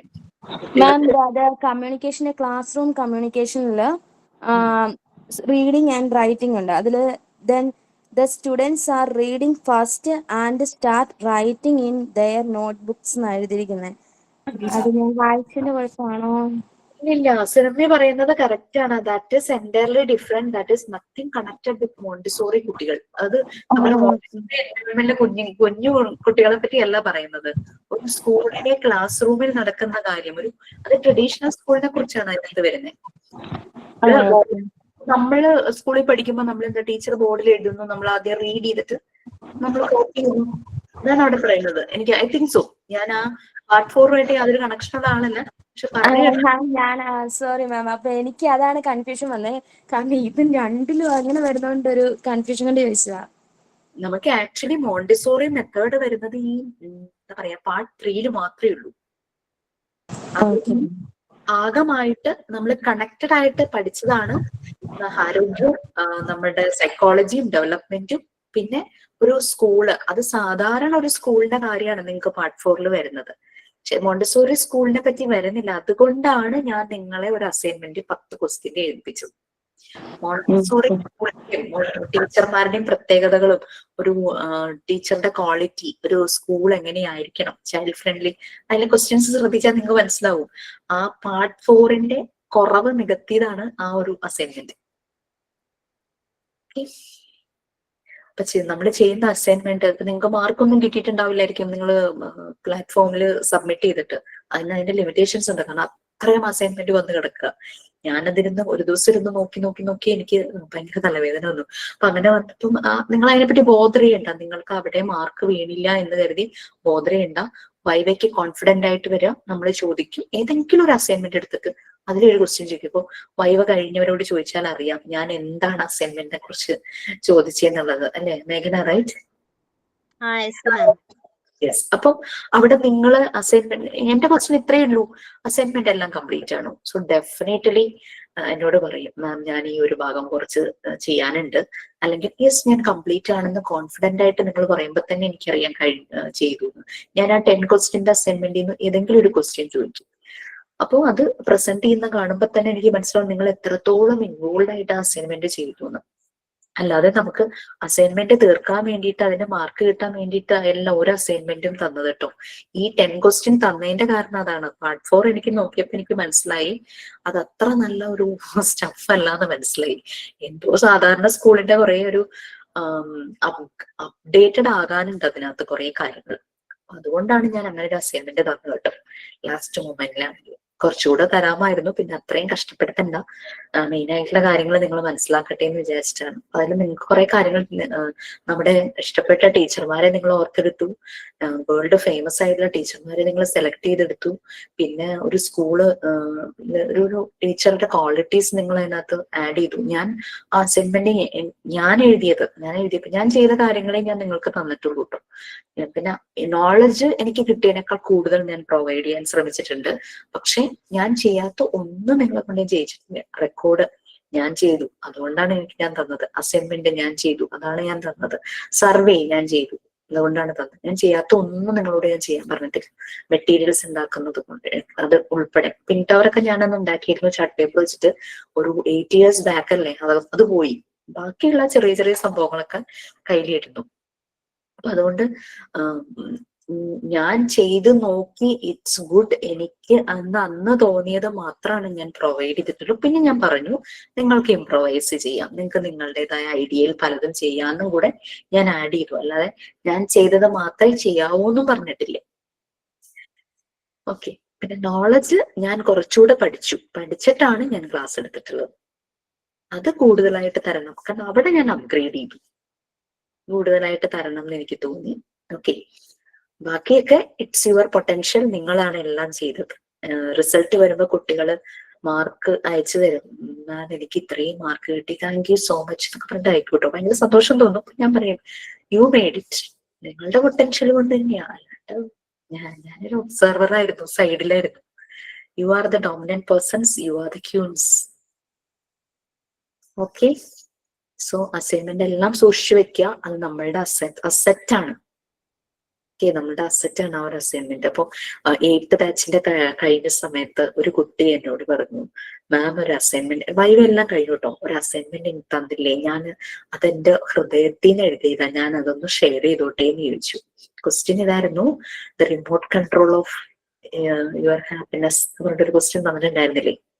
അപ്പൊ അത് തന്നെ എഴുതിയതായതുകൊണ്ട്, കാരണം ഒരു ഗൂഗിളോ എയോ ഒന്നുമല്ല നിങ്ങൾ ഒരു അസൈൻമെന്റ്. ഒരു പക്ഷെ നമ്മളുടെ ഈ 10 ക്വസ്റ്റ്യനില് ബുക്ക് റീഡിംഗ് ഒക്കെ ഞാനും ഗൂഗിൾ ചെയ്താണ് ചെയ്തത്. മറ്റേ ക്വാളിറ്റീസ് ഓഫ് ടീച്ചർ ഒന്നും ഗൂഗിൾ ചെയ്തിട്ടില്ല, എല്ലാം ഉള്ളിൽ നിന്ന് വന്ന കാര്യങ്ങളായിരുന്നു ഇത്. That's it. നമുക്കത് പറ്റും. നമ്മുടെ പൊട്ടൻഷ്യൽ നമ്മളിങ്ങനെ തിരിച്ചറിഞ്ഞു. അപ്പൊ ഈ ഒരു 1 year ആകാറായപ്പോ എല്ലാരും പൊട്ടൻഷ്യൽ പുറത്തേക്ക് വന്നു എന്ന് തന്നെയാണ് എൻ്റെ ഒരു വിശ്വാസം. ഇന്ന് എനിക്കൊരു കോള് വന്നു. 7th ബാച്ചിലെ ഒരു കുട്ടിയാണ്. 2 എക്സാമിന് ആള് ഫെയിൽ ആയിപ്പോയി. ടീച്ചറായിട്ട് വർക്ക് ചെയ്യാണ്, ബട്ട് സംഭവ ബുദ്ധിമുട്ടായിപ്പോയി 2 എക്സാം. അപ്പൊ ആ ഫെയിൽ ആയ, എനിക്ക് എല്ലാവരുടെയും മാർക്ക് ഞാൻ കാണുന്നുണ്ട്, എനിക്കറിയാം. ചിലരെയൊക്കെ ക്ലാസ്സിൽ കയറുന്നവരുടെ കുറെ പേരുടെ ഒക്കെ ഫെമിലിയർ ആണല്ലോ. അപ്പൊ അങ്ങനെ നോക്കിയപ്പോ ഞാൻ ഇങ്ങനെ 1 or 2 പേര് ചില എക്സാം അറ്റൻഡ് ചെയ്യാതിരുന്നു, ഇങ്ങനെ ഫെയിൽ ആയതൊക്കെ ഞാൻ നോക്കിയിട്ടുണ്ടായിരുന്നു. അപ്പൊ ഇത് എന്നെ വിളിച്ചിട്ട് പറഞ്ഞു, മാം ഞാനിങ്ങനെ ഫെയിലായി. അപ്പം നെക്സ്റ്റ് ബാച്ച്, അതായത് 8ന്റെ കൂടെ അത് എക്സാം എഴുതി. അത് ഇന്ന് എന്നെ വിളിച്ചിട്ട് പറഞ്ഞു ഞാൻ പാസ്സായി. വളരെ സന്തോഷത്തോടു കൂടി, കാരണം ആ ഫെയിലിയർ ആളെ തളർത്തിയില്ല. അപ്പൊ എന്നോട് പറഞ്ഞത് എന്താണെന്നറിയോ, ഞാൻ ഫെയിൽ ആയത് മാമിനെ വിളിച്ചു പറഞ്ഞു, പാസ്സായതും എനിക്ക് വിളിച്ചു പറയണ്ടേ എന്ന് പറഞ്ഞിട്ടാണ് വിളിച്ചു പറഞ്ഞത്. ബാംഗ്ലൂരിൽ ജോലി ചെയ്യുക ടീച്ചറായിട്ട്. She is very confident. ആ ഒരു ഫെയിലിയർ ആളെ തളർത്തിയിട്ടൊന്നുമില്ല, കുറച്ചുകൂടി ഒന്ന് ധൈര്യം കൊടുത്തേയുള്ളൂ. അതൊക്കെ ഇതിന് കിട്ടുന്ന ഒരു പൊട്ടൻഷ്യൽ തന്നെയാണ്. ഓക്കെ. നാളെ ക്ലാസ് കഴിയാറാകുമ്പോ ബർണാദ ഒരുപക്ഷെ കയറുമായിരിക്കും, കാരണം നിങ്ങളോട് ബൈ പറഞ്ഞില്ല എന്ന് പറഞ്ഞു. ആളുടെ അവറാണല്ലോ ഞാൻ കയറുന്നത്. ഓക്കെ, സോ നമുക്ക് നാളെ കാണാം. മാം, യെസ്. ഞങ്ങക്ക് ഒരു സെക്ഷൻ ജയദേവൻ സാറ് മാം ഒന്ന് പറഞ്ഞിട്ടുണ്ടായിരുന്നു, അത് ഓർക്കുന്നുണ്ടോന്ന് എനിക്കറിയില്ല. നമ്മുടെ ഈ മോണ്ടിസോറിന്റെ അതിന്റെ ഒരു ഓപ്പർച്യൂണിറ്റിനെ കുറിച്ചൊക്കെ സാറ് കുറച്ച് ഡീറ്റെയിൽ ആയിട്ട് പറഞ്ഞു തരും മാം പറഞ്ഞിട്ടുണ്ടായിരുന്നു. അപ്പൊ അതിന്റെ എക്സാംസ് അതിന്റെ എന്തൊക്കെ സ്കോപ്പാ ഉള്ളത്, നമുക്ക് അതിനെ കുറിച്ച് ഒന്നും അറിയില്ല. ജസ്റ്റ് ഇതിന് ഇൻട്രസ്റ്റ് ഉള്ളതുകൊണ്ട് മാത്രം കയറിയതാണ്. അപ്പം അത് ഇങ്ങനെ ഇൻസ്റ്റിറ്റ്യൂട്ടിൽ നിന്ന് ഇങ്ങനെയും അത്യാവശ്യം അറിവുള്ള ഒരാൾ പറഞ്ഞു തരുമ്പോൾ നമുക്ക് കുറച്ചും കൂടി യൂസ്ഫുൾ അല്ലേ.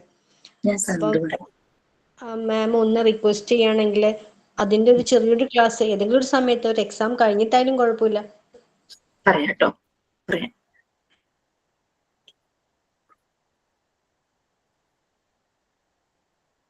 ഓക്കെ. എനിവേ ആ റിവിഷൻ ക്ലാസ്സിന് എല്ലാവരോടും ഒന്ന് ജോയിൻ ആവാൻ പറയണം കേട്ടോ, മെയിൻ എക്സാമിന് മുമ്പുള്ളത്. കാരണം അത് നിങ്ങൾ ഒത്തിരി ഹെൽപ്പ് ചെയ്യും. അതുകൊണ്ടാണ് നിങ്ങൾക്ക് അധികം സ്ട്രഗിള് വരില്ല. അല്ലെങ്കിൽ ഫുൾ PDF വായിച്ചിട്ട് എത്രയോ പേരിങ്ങനെ മനസ്സിലാകുന്നില്ല. മാം അത് ഗ്രൂപ്പിൽ പറയുന്ന അല്ലാതെ ഓഫീസിൽ നിന്ന് ഇൻഫോം ചെയ്യുന്നതായിരിക്കും നല്ലത്. അല്ലാതെ ഓഫ്ലൈനിൽ കയറുന്നവരാരും ഞങ്ങളുടെ ഗ്രൂപ്പിൽ അങ്ങനെ ഇൻവോൾവ് ആവുന്നില്ല. അപ്പൊ എല്ലാരും അറിയണമെന്നില്ല. റിവിഷൻ ക്ലാസിന്റെ ഒരു മെസ്സേജ് കാഷ്വലി ഉണ്ടാവുള്ളൂ. പിന്നെ ഞാൻ നിങ്ങളോട് പറഞ്ഞത് നിങ്ങൾക്കൊരു പേഴ്സണൽ ഗ്രൂപ്പ് ഉണ്ടാവുമല്ലോ, അതിലൊന്ന് പറയുവാണെങ്കിൽ നന്നായിരുന്നു എന്നാണ് ഞാൻ പറഞ്ഞത്. അവിടെയും ഈ പറയുന്ന ആൾക്കാരെ അവിടെയും ഒച്ച ഉണ്ടാക്കാറുള്ളൂ. ആണോ? മാം ആഹ് സെൽഫ് കൺസ്ട്രക്ഷന്റെ മോഡ് ടെസ്റ്റ് ഇടുമോ മാം? യെസ്, നാളെ ഉച്ചയ്ക്ക് മുമ്പ് നിങ്ങൾക്ക് എല്ലാം ഈ ഇപ്പൊ എടുത്തുകൊണ്ടിരിക്കുന്ന ചാപ്റ്ററിന്റെ ഉൾപ്പെടെ കിട്ടും. Okay ma'am. മാം ഈ മോഡ് ടെസ്റ്റിൽ നിന്നും വരുന്നതൊക്കെ നമുക്ക് ഈ എക്സാമിന് ചോദിക്കുമല്ലേ, 2 എക്സാമിനും? ഞാൻ പറഞ്ഞു തരില്ല. മാം ലാസ്റ്റ് സെക്ഷൻ എടുത്താൽ മതിയാ മാം. അപ്പൊ മാമിന്റെ ഉള്ളിൽ നിന്ന് ആ ക്വസ്റ്റ്യൻസിന്റെ ചെറിയ ചെറിയ ഭാഗങ്ങൾ ചാടി വീഴൂലേ? അതെ. നാളെ ചെയ്യൂ, നാളെ റിവിഷൻ ക്ലാസ് ഉണ്ട്, അതിൽ നമുക്ക് കേൾക്കാം. വളരെ നിഷ്കളങ്കമായ ഒരു ചോദ്യമായി പോയില്ലേ. മോക്ക് ടെസ്റ്റ് വരുമോ? പഠിച്ചിപ്പോ തുടങ്ങി, ഇപ്പൊ എല്ലാ ചാപ്റ്ററും കംപ്ലീറ്റ് ആയിട്ട് തന്നെ ഉണ്ട് ഇപ്പൊ. മോക്ക് ടെസ്റ്റ് മാം ആരും ഒരു യെസ് ഓർ നോ പ്രതീക്ഷിച്ചു മാം, എന്തെങ്കിലും ഒന്ന് പറഞ്ഞായിരുന്നെങ്കിൽ. പറഞ്ഞ പോലെ പിന്നെ റിവിഷൻ ക്ലാസ് കാണും. നിന്റെ മുഖത്ത് നിന്ന് വായിച്ചെടുക്കാൻ പറ്റുമെങ്കിൽ വായിച്ചെടുത്തോളൂ. എക്സാമിന് മാമിന്റെ ക്ലാസ് നന്നായിട്ട് എനിക്ക് ശ്രദ്ധിച്ചിരിക്കാൻ പറ്റുന്നുണ്ട് മാം. പക്ഷെ എന്നാലും നമുക്ക് പഠിക്കുന്നത് നമുക്ക് ഒന്നും കൂടെ ഓർത്തിരിക്കാനും റെക്കോർഡ് ക്ലാസ് കാണാനും പറ്റുന്നുണ്ട്. നന്നായിട്ട് ശ്രദ്ധിച്ചിരിക്കാൻ പറ്റുന്നുണ്ട്. ഒട്ടും ടെൻഷൻ വേണ്ട. ഇതുവരെയുള്ള ഒരു എന്താ പറയാ ഒരു ഫീഡ്ബാക്ക് എന്ന് പറഞ്ഞു കഴിഞ്ഞാല് ഈ പാർട്ട് 3, അതായത് പാർട്ട് 3-ലെ 2 സബ്ജക്ട് ഉണ്ടല്ലോ, അതിനാണ് എല്ലാവരും സ്കോർ ചെയ്യാറ്. പക്ഷെ ഇന്ന് എളുപ്പമുള്ള ചാപ്റ്ററാണ്, പക്ഷെ നമുക്ക് എങ്ങനെയും പഠിച്ചെടുക്കാൻ പറ്റുന്നുണ്ട് മാം. PDF വല്ലാതെ അങ്ങ് ഫോക്കസ് ചെയ്യണ്ട. മനസ്സിലാക്കിയ ഒരു കാര്യങ്ങള് PDF അവിടെ നമ്മൾ നോട്ട് ചെയ്ത് വെച്ചിട്ടുണ്ടാവുമായിരിക്കും. അതിൽ ഫോക്കസ് ചെയ്യാം. നമ്മൾ എന്താണോ മോണ്ടിസോറി മെത്തേഡിനെ കുറിച്ച് മനസ്സിലാക്കിയിരിക്കുന്നത്, എങ്ങനെ അത് അപ്ലൈ ചെയ്യാം, ഇതൊരു കുട്ടികളുടെ എഡ്യൂക്കേഷനിൽ എത്രത്തോളം ഹെൽപ്ഫുൾ ആണ്, അതിന് നമ്മൾ എങ്ങനെയായിട്ട് മാറണം, ആ ഒരു എൻവയോൺമെന്റ് എങ്ങനെ മാറണം, ഇത്രയും മാത്രമേ ഉള്ളൂ മോണ്ടിസോറി മെത്തേഡ് ചെയ്യുന്ന കാര്യം. അങ്ങനെ പറഞ്ഞു PDF എത്ര ഇതാവുണ്ടാവുന്നു. അതെ അതെ, അത് നിങ്ങൾക്കൊരു റെഫറൻസ് മാത്രമേ ഉള്ളൂ. നമ്മൾ ഔട്ട് ഓഫ് ദ ബോക്സ് ആണ് ചിന്തിക്കേണ്ടത്. ശരിക്കും പറഞ്ഞു കഴിഞ്ഞാൽ അതിന് പുറത്തേക്ക് കടന്ന് നമ്മൾ ചിന്തിക്കണം. അതുകൊണ്ടാണ് ആ ഒരു ഡൗട്ട് വന്നത്. പാർട്ട് 4-ലെ കമ്മ്യൂണിക്കേഷന്റെ ചാപ്റ്ററിലെ സുരന്യ അങ്ങനെ ഒരു ഡൗട്ട് പറഞ്ഞത്. സുരന്യ ആ PDF കോൺസെൻട്രേറ്റ് ചെയ്തപ്പോൾ ശരിക്കും ആ ഡൗട്ട് വന്നു. കാരണം മോണ്ടിസോറി മെത്തേഡ് ആളുടെ ഉള്ളിൽ കിടക്കുക. മോണ്ടിസോറി മെത്തേഡ് വെച്ചിട്ട് ഇത് 2 എക്സ്പ്ലോഷൻസ് ആണ്, റീഡിങ്ങും റൈറ്റിങ്ങും. സ്പോണ്ടേനിയസ് വരുവാൻ. പക്ഷെ അതിൽ കൂടുതലും പ്രിപ്പയർഡ് എൻവയോൺമെന്റും വന്നിട്ടുണ്ട്, കണക്റ്റഡും ആണ്. എൻവയോൺമെന്റ് ആയിട്ട് ഡെവലപ്മെന്റ് ചെയ്യുന്നുണ്ട് ഓരോ കാര്യങ്ങളും, നമുക്കത് മനസ്സിലാക്കാൻ പറ്റും അത്. പക്ഷെ അത് ഓരോ കുട്ടികൾക്കും എൻവയോൺമെന്റും ഡെവലപ്മെന്റ് ആയിട്ട് കണക്ട് ചെയ്താണ് അത് പോകുന്നത്. അതാണ് സുരഭിക്ക് ഡൗട്ട് വന്നത് മാം. അത് പാർട്ട് 4 കുറച്ചുകൂടെ അപ്ഗ്രേഡ് ആക്കേണ്ടതുണ്ട്. ഞാനിപ്പോ അതിന്റെ ഒരു ചെറിയ പണിപ്പുരയില ടെക്സ്റ്റ് ബുക്ക് ഒന്ന് അപ്ഗ്രേഡ് ചെയ്യുന്നത്. അപ്പോ ഞാൻ സാറിനോട് പറയാം, പുതിയ വേർഷനിൽ അതിന്റെ നല്ല സ്റ്റഫാക്കി എടുക്കുമ്പോ അതിനൊരു QR കോഡ് പോലെ എല്ലാ ബാച്ചുകൾക്കും കൊടുക്കാനായിട്ട്. അപ്പൊ നിങ്ങൾക്ക് എപ്പോഴെങ്കിലും സമയം കിട്ടുമ്പോൾ വായിച്ചു നോക്കാം. പെട്ടെന്ന് തുടങ്ങിയപ്പോ നമുക്ക് ആ അപ്ഗ്രഡേഷൻ ഒന്നും കറക്റ്റ് ആയിട്ട് നടന്നില്ല. അതാണ് പറ്റിയത്. പക്ഷെ ഇനി അത് പക്ഷെ നിങ്ങൾ ഇനി നിങ്ങളുടെയും സജഷൻസ് വരുന്നുണ്ടല്ലോ, അതെല്ലാം നമ്മൾ ആഡ് ചെയ്ത് പോകും. അല്ല, ഓരോരുത്തരും പറഞ്ഞ പോയിന്റ് അനുസരിച്ച് നമ്മൾ പഠിച്ചു പോകുന്നത്. പിന്നെ മിസ് പോലെ പോയിന്റ്സ് ഇമ്പോർട്ടന്റ് ആണെന്നും നമ്മൾ അതനുസരിച്ച് ടെസ്റ്റിന് മേലെ എഴുതി വെക്കും. പഠിക്കാനുള്ളത് നമുക്കത് മുന്നിൽ പഠിച്ചു പോകുന്നുണ്ട്. ക്ലാസ് ശ്രദ്ധിച്ചിരിക്കുന്നുണ്ടാണെന്ന് എനിക്ക് കൂടെ ഇത് മനസ്സിലാക്കാൻ ഇരിക്കാനും പറ്റുന്നുണ്ട്. മോക്ക് ടെസ്റ്റ് എന്തായാലും പ്രാക്ടീസ് ചെയ്യൂ. പിന്നെ റിവിഷൻ ക്ലാസ് നല്ലതുപോലെ കേൾക്കൂ. പിന്നെ ക്ലാസ്സിൽ ഞാൻ ചില കാര്യങ്ങള് എംഫസൈസ് ചെയ്ത് പറഞ്ഞിട്ടുണ്ട്. അതൊക്കെ നിങ്ങളുടെ ഉള്ളിൽ തന്നെ ഉണ്ട്. അത് വീണ്ടും വീണ്ടും പറയേണ്ട ആവശ്യം. പല കാര്യങ്ങളും എംഫസൈസ് ചെയ്ത കാര്യങ്ങളുണ്ട് എന്റെ മനസ്സിലുണ്ട്. അത് മതി. പിന്നെ MCQ ആണ്. പിന്നെ പറഞ്ഞല്ലോ, നമ്മള് രാവിലെ പറഞ്ഞൊരു കാര്യം തന്നെയാന്ന് തോന്നുന്നു അല്ലേ, എന്റെ നോളജ് അളക്കാൻ വേണ്ടിയല്ല പരീക്ഷ, നിങ്ങൾക്ക് എന്ത് കിട്ടിയെന്ന് അറിയാൻ വേണ്ടിയാണ് എക്സാം നടത്തുന്നത്. നമ്മുടെ നിന്ന് കിട്ടുന്ന അറിവ് എന്താണോ അത് എക്സാമിന് എഴുതിയെടുക്കുക. ക്ലാസ്സിൽ ശ്രദ്ധിച്ച് എല്ലാവർക്കും ദിവസവും ക്ലാസ്സിൽ കയറുന്ന ഒരാൾക്ക് അറിയാൻ പറ്റും. ഞാൻ ദിവസവും ക്ലാസ്സിൽ കയറണം മാമിന്റെ ക്ലാസ് കട്ട് ചെയ്യാറില്ല. പക്ഷെ എനിക്ക് ദിവസം കേൾക്കുന്ന ഒരു ഇതാണ്. പക്ഷെ എനിക്ക് എന്തൊന്നും അറിയില്ല, കമ്മ്യൂണിക്കേഷൻ ആകട്ടെ, മാം എടുക്കുന്ന ഏത് ചാപ്റ്റർ ആയിക്കോട്ടെ എനിക്ക് നല്ലപോലെ എളുപ്പമാണ്. മാം ക്ലാസ് കഴിഞ്ഞാലും ഞാൻ ഇരിക്കുന്നിടത്ത് നിന്ന് എണീക്കുന്നില്ല, വായിച്ചിട്ടാണ് ബാക്കി കാര്യങ്ങളും നോക്കുന്നത്. പരീക്ഷയിൽ തോറ്റാ മാം പണ്ട് അച്ഛനും അമ്മേനെയും പേടിച്ചാൽ മതി, ഇപ്പൊ ഹസ്ബൻഡിനെയും കൂടെ പേടിക്കണം. അതേ കുട്ടികളെ പോയിരുന്ന് പഠിച്ചൂടെ എന്ന് വരെ ചോദിക്കും. ഇവിടെ ഓരോ ദിവസവും കൗണ്ട് ഡൗൺ തുടങ്ങിയിരിക്കുക മോള്. ഇനി ഇത്ര ദിവസമുള്ളൂ, ഇനി ഇത്ര ദിവസമുള്ളൂ എന്ന് പറഞ്ഞു. ഇവിടെ ഹസ്ബൻഡ് നന്നായിട്ട് പഠിച്ചോണം, ആദ്യത്തെ മാർക്കോടെയല്ല, നന്നായിട്ട് പഠിച്ചോണം, സ്ട്രഗിൾ ചെയ്യിക്കും. എന്നാലും അതല്ല മാം, ഒരു സ്പിരിറ്റ് ആണത്, നമുക്കത് പഠിക്കാനുള്ള ഒരു സ്പിരിറ്റ് ആണ് മാം എനിക്ക് തരുന്ന ആള്. അതാണ് നല്ല ഹെൽപ്ഫുൾ ആട്ടോ. ഓക്കെ, എല്ലാരെയും കാണാൻ പറ്റട്ടെ എന്ന് ആഗ്രഹിക്കുന്നു. Okay, good night ma'am. എനിക്ക് ചോറ് കൊടുക്കണം അമ്മയ്ക്കൊക്കെ. Okay ma'am, thank you. നാളെ ലൈവ് ക്ലാസ് ഉണ്ടല്ലോ അല്ലേ മാം? നാളെ ടെലിവിഷന്റെ ക്ലാസ്സാ. ഓക്കെ.